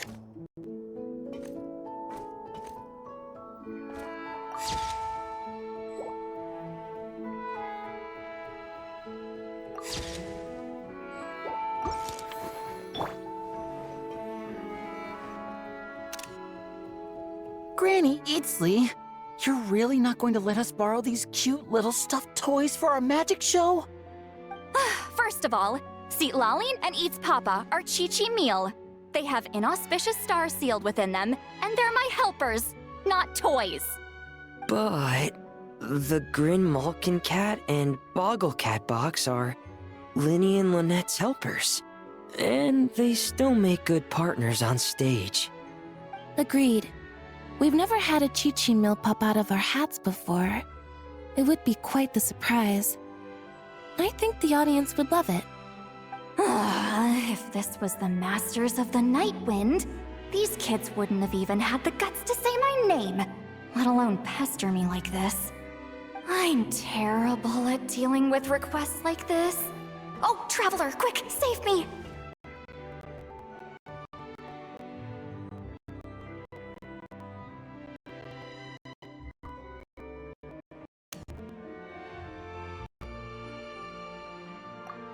You think you're so funny. Lady Sandrone. Lady Columbina. Hello. Don't look at me like that. I don't have any mechanisms for you to break. Don't be fooled by my sister's demeanor, Lady Sandrone. She's just as delighted as the rest of us to have you back. Well, I suppose when I'm not so busy, I could find some time when Arlecchino is around and bring over a few gifts to the House of the Hearth. You're too kind, Lady Sandrone. I'm sure just your visit alone would make Father more than happy. I just need to borrow them for a bit. I'll pull them out of my hat, give them a quick hug, then give them straight back. When did hugging become a part of it? Oh! I could lend you pair, so you have something to hug in the meantime. He gives really good hugs. I don't need something to hug in the meantime. The issue was never the hugs. How about this? You can have 2 VIP tickets right next to each other. Excellent view. Right next to each other?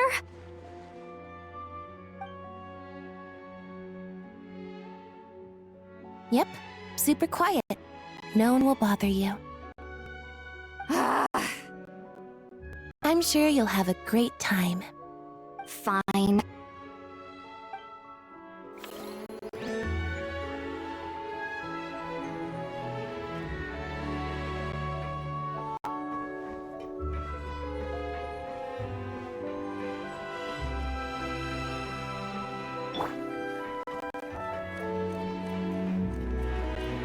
Hold that pose!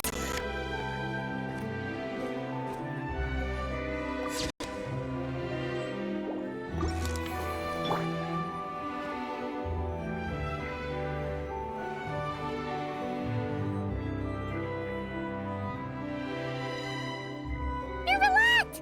You came to the celebration too! Yes. I can only hope my presence does not make anyone ill at ease. Who's this? All right! This is Nervalette, the Udex of Fontaine. And this is Columbina and Sandrone. Greetings. Hello. These two must be the Fatus, former Fatus, related to the recent incident in Nod-Krai. I read about them in the diplomatic report.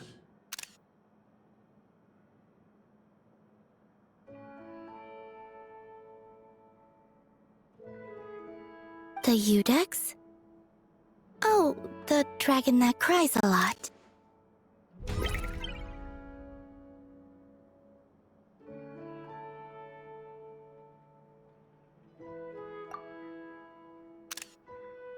Oh, well... Jeez, Columbina. That's your takeaway from all those Fatui meetings? Seriously? Is that truly how I'm portrayed in the Fatui's intelligence? You must put a lot of people in prison then. Well, it would be more accurate to say I pass judgment on their crimes. All trials in Fontaine strive for fairness and justice, so as to avoid imprisoning the innocent. So, only the people who deserve it get sent to prison.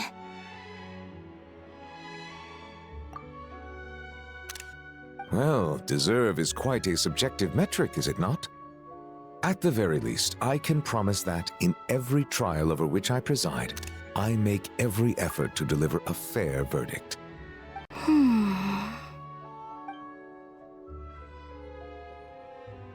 Yeah. Oh, for the love of... what is she doing now? You seem like a good dragon. Not the kind that throws people in prison for no reason. I think we can get along just fine. Thank you? Then she punched me because... Oh, sorry, Nermalette. She thinks that's a sign of friendship. Where does she even pick up weird habits like that? Ah, I see. I believe I have observed people on the streets of Fontaine expressing affection in a similar manner. I suppose I now know what it feels like. Yes.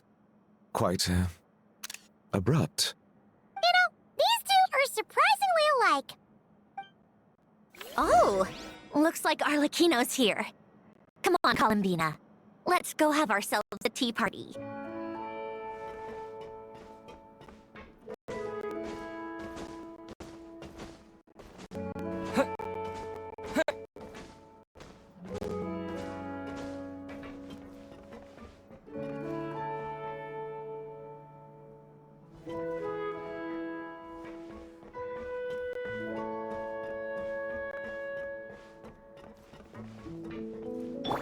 Smile!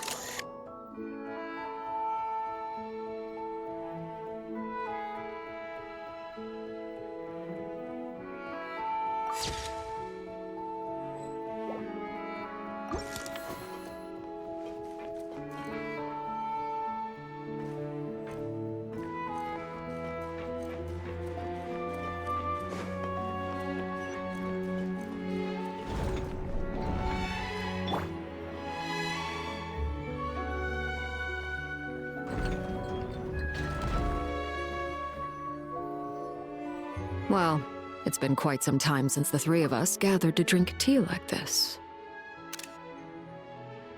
Yes, but your tea is as good as ever, Sandrone. Of course it is. The pastries you brought aren't half bad either, Arlecchino. I'm glad to hear it. Are they to your liking, Miss Farina? If I remember correctly, this particular cake is your favorite.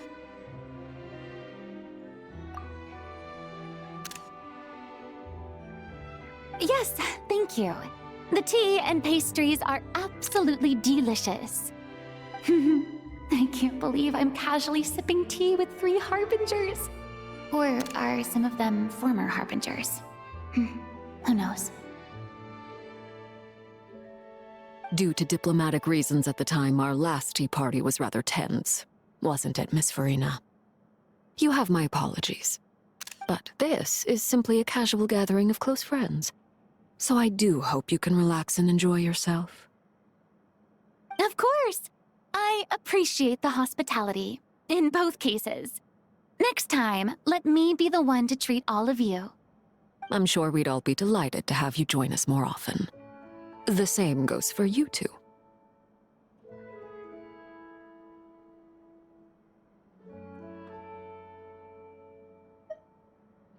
Of course we should do this again! We've all been through thick and thin together by this point. This is nice, Sandrone. It reminds me of the happy times back in Snezhnaya, when things were so lively. Yeah. To be honest, I never thought these gatherings would feel this lively ever again. Well, I think I speak for all of us when I say we're truly glad you're back, Sandrone. Me too. I've realized that holding on to what matters doesn't just mean protecting what you already have. By reaching out and striving for something new, you can gain much more than you think. No, that certainly doesn't sound like something the old you would say. Well, I'm only going to say it once, so don't get used to it. Who knows? Perhaps your tea parties will only get livelier from here on out. Once you return to the Fatui, we'll have more opportunities to keep in touch in any case. I want to spend more time together too. But I don't want to go back to the Fatui. Well, Nod-Krai isn't too far from Snezhnograd. It shouldn't be hard to find a place where we can all get together. Oh, and then I can sing for you. Or put on some of your favorite music. Just like the old days. Speaking of music, I spotted a mechanical piano below deck. Is it yours, Miss Guillotin? Yes. Reclaimed, I suppose you could say. Why don't you play something for us? Huh? In front of all these people? Yes, why not? You play so well.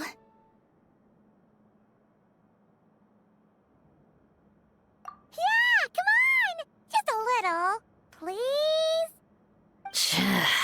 For the love of... Fine! One piece, and that's it.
All right, Musketeer Pictures!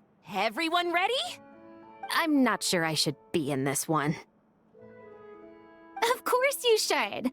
You might have primarily helped out another crew this time, but you're still a member of Musketeer Pictures. All right, thanks. I'll still stand a bit off to the side, though. Can I be in the picture too? Of course, Miss Veronique. I would have loved to have you in the last one, too, if circumstances had allowed it. Thank you, Director Xavier.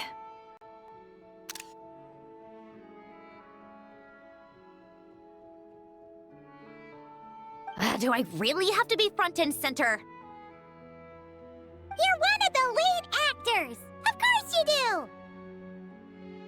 do! Nervous, Sandrone?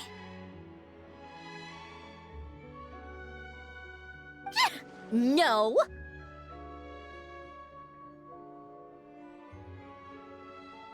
All right! Look at the camera! And 3, 2, 1...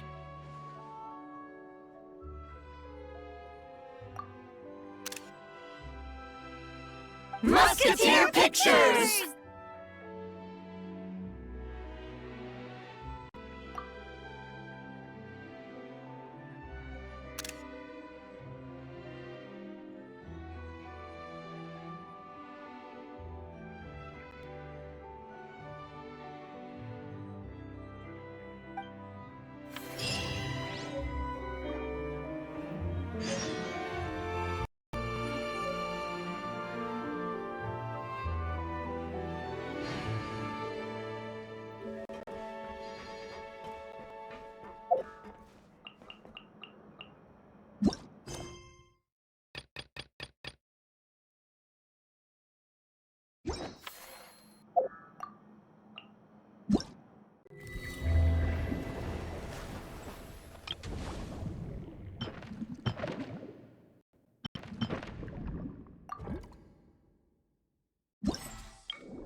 Paimon?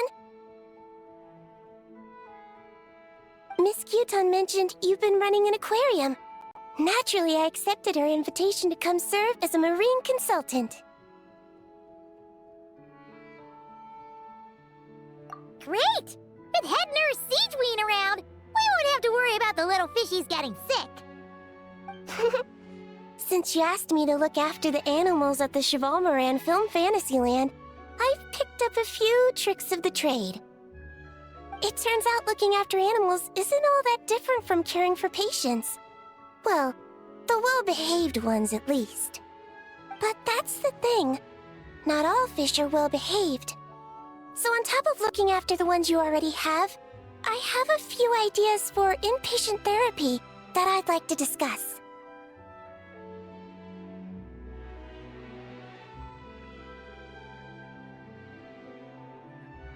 The word from Officer Siseth is that certain wild fish have been getting unusually aggressive lately. Apparently, they're attacking other creatures, as well as divers and even small boats. I was wondering if we could invite them to the aquarium for some rest and relaxation. At the very least, it'll keep them from causing any more trouble. Once they're here, I can look for a way to cure their sudden bad temper. That way, we can help the fish and the waters return to normal. And you can add some unique guest performers to your aquarium. What a wonderful idea! All right. I'll give you all the intel I have on where to find those aggressive fish. The rest is up to you.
Oh, you've been bringing back so many fish lately.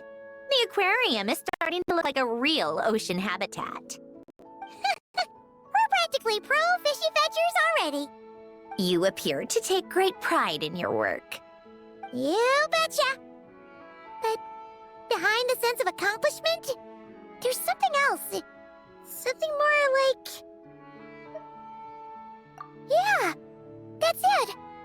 That's how Paimon's feeling underneath. Why's that? Paimon's not sure. It just feels like something's missing.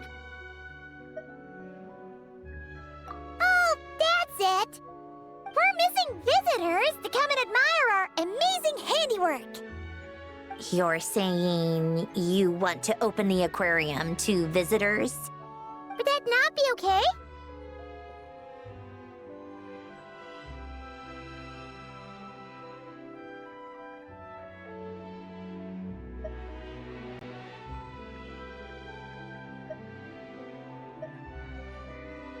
If that's the case, just leave everything to us.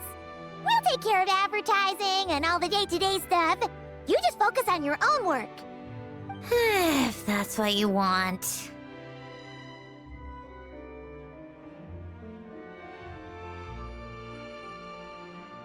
Huh? We only get 70%? Oh, right. Of course. Sandrone is the one renting this boat, after all. Ugh, you make me sound like some sort of tyrannical landlord. You're putting in the work, so you should get the lion's share. I'm not stingy like Pantalone.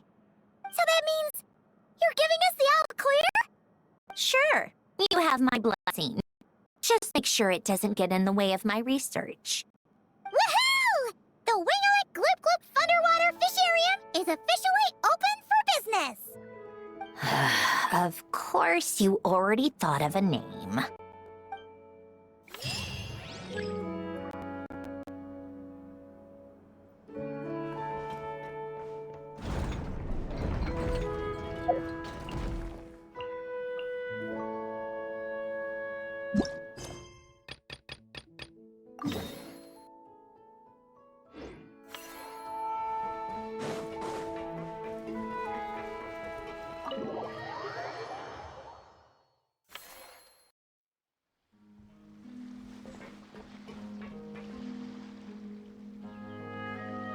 Traveler, Paimon, it's been such a long time. Fremini! Why are you wearing your diving helmet? Things down there have been a bit hectic lately. There are so many more divers right now, all in a frenzy to salvage sunken cargo. All I can do is try my best to lend a hand. The sooner we finish cleaning up, the sooner these extra divers can go back to their day jobs, and the sooner the seas can go back to their usual peace and quiet. I see. It must be really hard for you to adapt to all the commotion, huh? Thanks for your concern, Paimon. It's not all that bad, though. I've actually made a few extra finds. Things like unclaimed jewelry and antiques. Father said that if I salvage any pretty or valuable things, I should bring them here. She said you'd be able to find a use for them. Huh. Arlecchino sure is thoughtful. If you've got any pretty-looking ornaments that nobody wants anymore, we could use them to decorate the aquarium. Or even better, why don't we go salvaging with you? Are you sure? I wouldn't want to waste your precious time.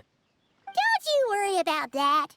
You already said we can keep any ownerless goodies you find. But how can we let you do all the work yourself? Taking the fruits of someone else's labor while we sit here twiddling our thumbs doesn't sit well with Paimon.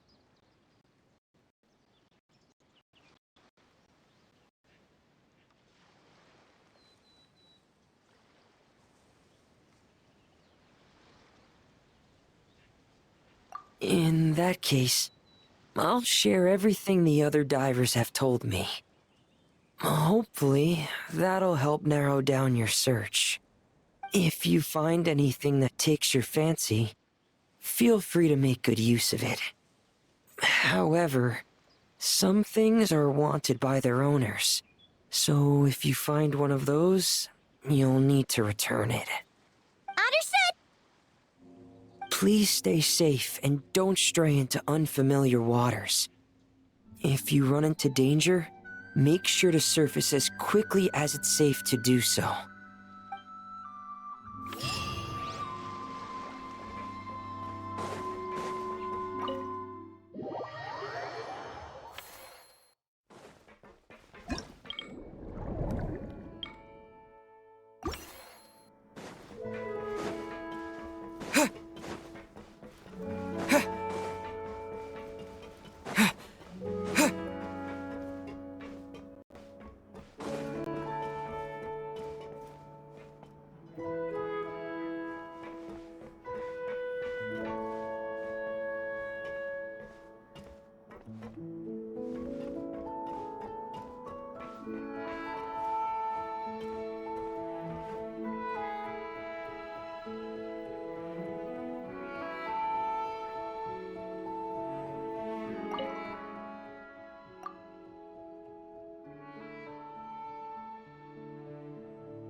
Huh?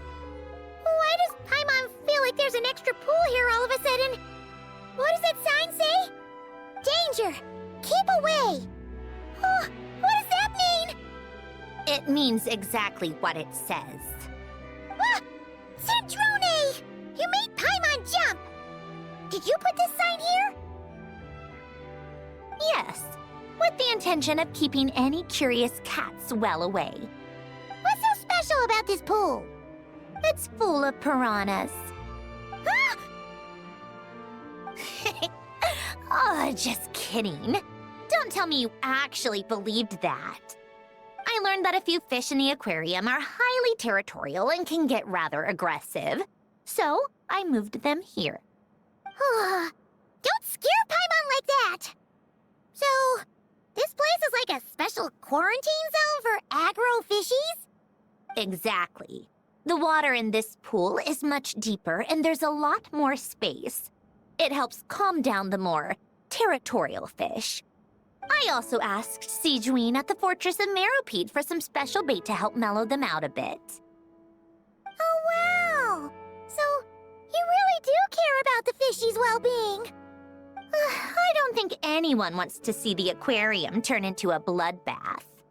That's for sure. Anyway, why don't you leave this to us? If you insist. When the fish in the pool feel comfortable enough to swim to the surface, it means they're on the mend. So, once they're all relaxed and happy, we can put them back in the aquarium? Where you put them is up to you. All I'm responsible for is scooping up the unruly ones and moving them here in the first place. Understood! But that sign is way too scary. Maybe we can change it for something a little less... terrifying? If you want. They're your fish, so I'll leave it up to you.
Traveler, Paimon.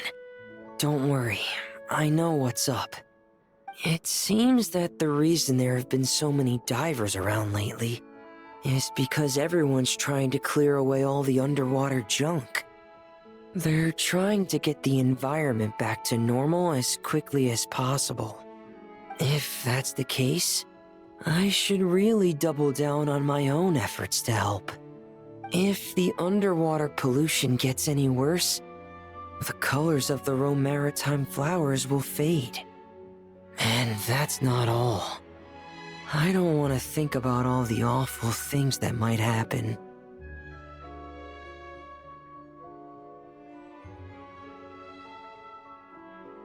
Let's work together to clean up the sea! Hey, Fremini, we found this pretty awesome looking thingy underwater. We think it might be part of a musical instrument. What do you think? Sure. Oh, wow. This is really intricate. I've studied a fair few mechanisms, but I've never seen anything this detailed or unique.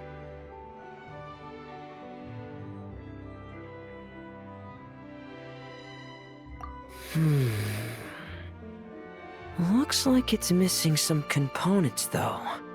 You'll need to find the rest if you hope to restore it to working order. That's alright, we're not in a hurry. Though, Paimon is curious to see what it looks like once we put it back together. Alright, I'd better head back down to help with the cleanup. You two enjoy your rest. We will. Make sure not to work too hard yourself.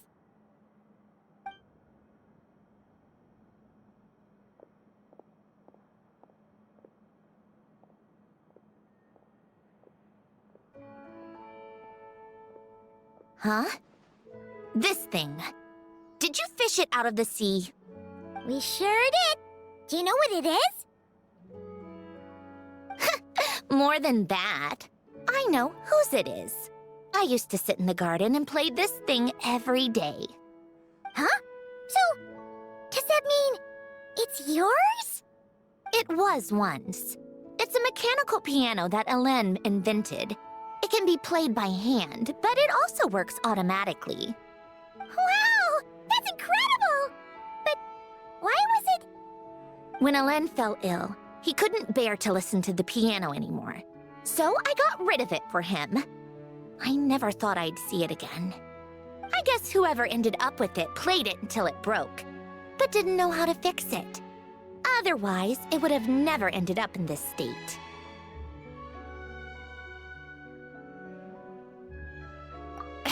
Of course! Fixing something like this is trivial. The only thing is, it looks to have completely fallen apart. But if you can bring me the missing components, I'll be able to put it back together in no time. All right! We'll keep an eye out whenever we're underwater.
Remini?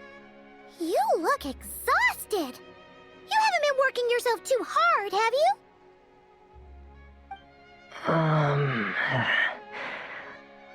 Hey! Don't you go hiding inside your diving helmet. We're your friends. You'll feel a lot better if you let it all out. I guess you're right.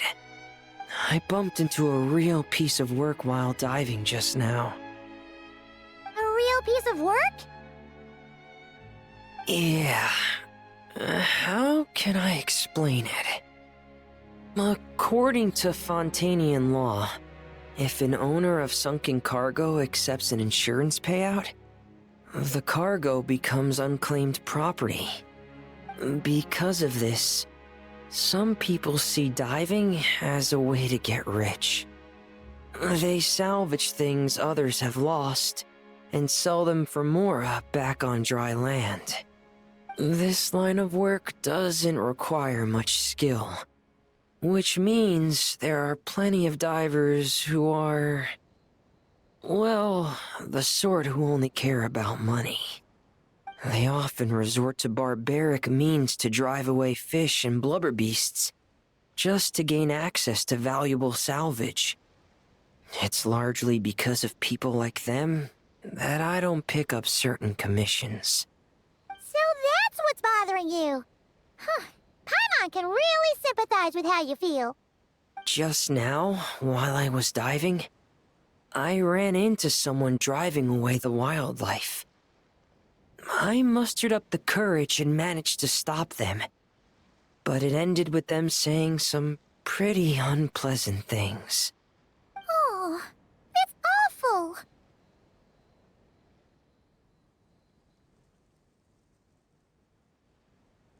Thanks for the kind offer, but even though it's difficult and leaves me feeling drained, I still want to stand up for what's right and try to make a change myself. I love swimming underwater, seeing the patterns of barrel conches, feeling the breath of the maritime flowers. When the underwater world accepts you, it responds with kindness. I believe that's how we should interact with nature, rather than just selfishly taking whatever we want. Wow, Remine! Paimon thinks everything you just said was great. See? When you have something you really want to say or do, doesn't it feel much better to just get it off your chest? Remine! I'm sorry. I'm still a little bit shy. But don't worry. I'll keep working on it. Oh, I almost forgot. Here's the latest underwater survey data. Please take it. I'm sure you'll find it helpful.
your hard work, Traveler in Paimon. I have a pretty good understanding of our patient's condition now, so I've mixed them up some special melazine medicine. Adding these herbs to the water tank should help calm them down. So, you're basically turning the whole tank into a giant health spa? Huh! That really is a plan that only you could pull off, Siegeween.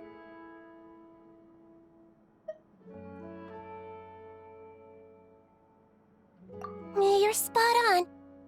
I'll need to invite a whole variety of different fish here for physical examinations before I can determine exactly what's wrong. I'll put together a list of patients to check based on the characteristics I need.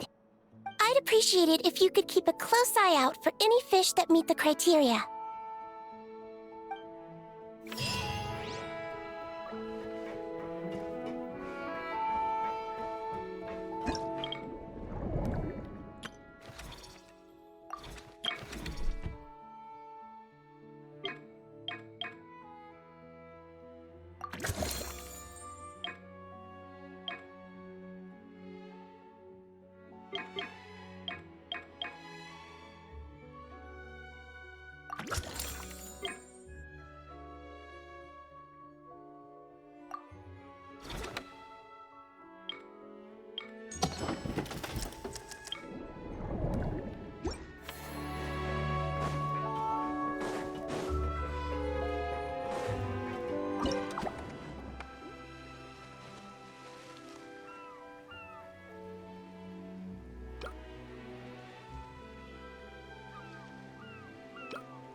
aquarium?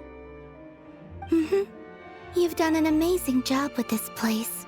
There are so many fish I've never even seen before. Have you been to an aquarium before? No, though I saw a few fish tanks in Snezhnaya. But my eyes weren't truly open back then, so I never really appreciated things properly. It's beautiful. I never knew the underwater world was so vibrant and colorful. It's like living in eternal springtime. Oh, look at that fish. Don't you think it looks just like Sandrone? And those two over there, one following behind the other. They're like the two of you. Hey, you're right! Now that you mention it, they really do look like us! That busy-looking one over there reminds me of Lauma. And that one in the coral seems to be quietly observing everything, just like Lady Nefer. Paimon gets the feeling you like matching all your friends to fish. Not exactly. I like my friends, so I naturally find myself thinking about them, even when I'm looking at fish. Wow! Paimon's really happy to hear you say that. So, are there any other fish that remind you of someone? I've made a lot of new friends lately. I'm afraid I can't find a fish to match every single one of them. That makes sense. Anyway, we'll keep adding more fishies to the aquarium. You should come back from time to time. Maybe you'll be able to find even more of your friends next time you're here. You're going to put my friends in the aquarium? Of course not! Paimon's talking about fishy look-alike friends, you big silly.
I think this one. Yes, I see what you mean. Why that one? Look at the color of its tail. It's the most fashionable thing in the whole aquarium. The colors are a bit loud for my taste, but all right, I'll take it as a compliment. Whoa! Look at all these people! Is everyone here to see the fish? I just wrapped up a scene, so I'm taking time out to admire your aquarium. What were you talking about just now? We were trying to decide which fish looks most like Chiori. You guys do that too? Oh, oh well, it was actually Columbina who mentioned it originally. It sounded like fun, and then before we knew it, we were doing it too. So, it's contagious! Oh, look. That one's just like you, Chevreuse. What do you mean? Never still, swimming laps around the tank. Just like you. Training every second of the day. Is that how you see me?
Add Astro.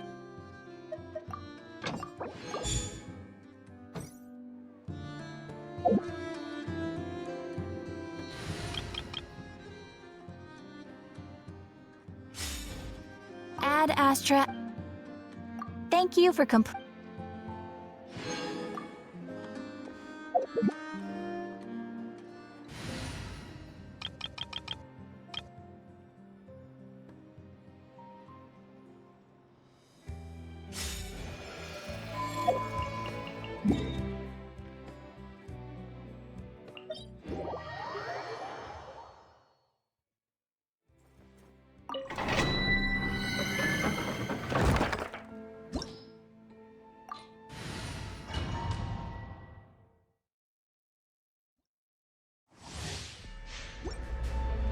Wayne. Insulation chain. Rush is the moon. Be silent. Close your eyes. Do you fear the dark? Be silent. Do you fear the dark?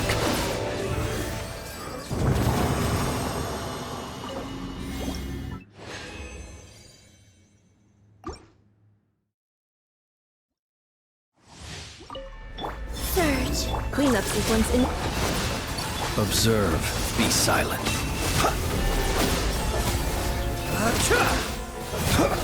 Observe. Do you fear the dark?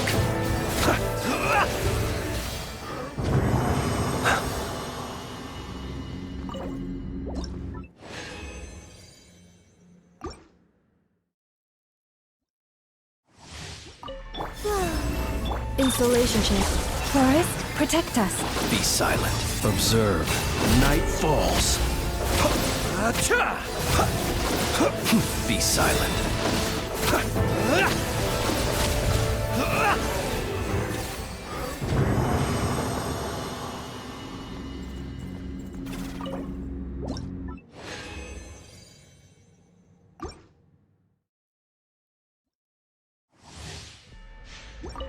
Wayne.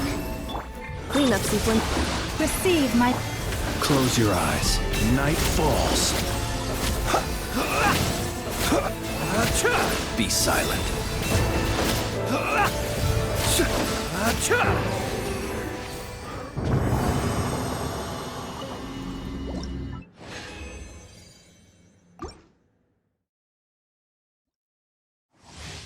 Observe. Branch into The night cometh.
This realm is...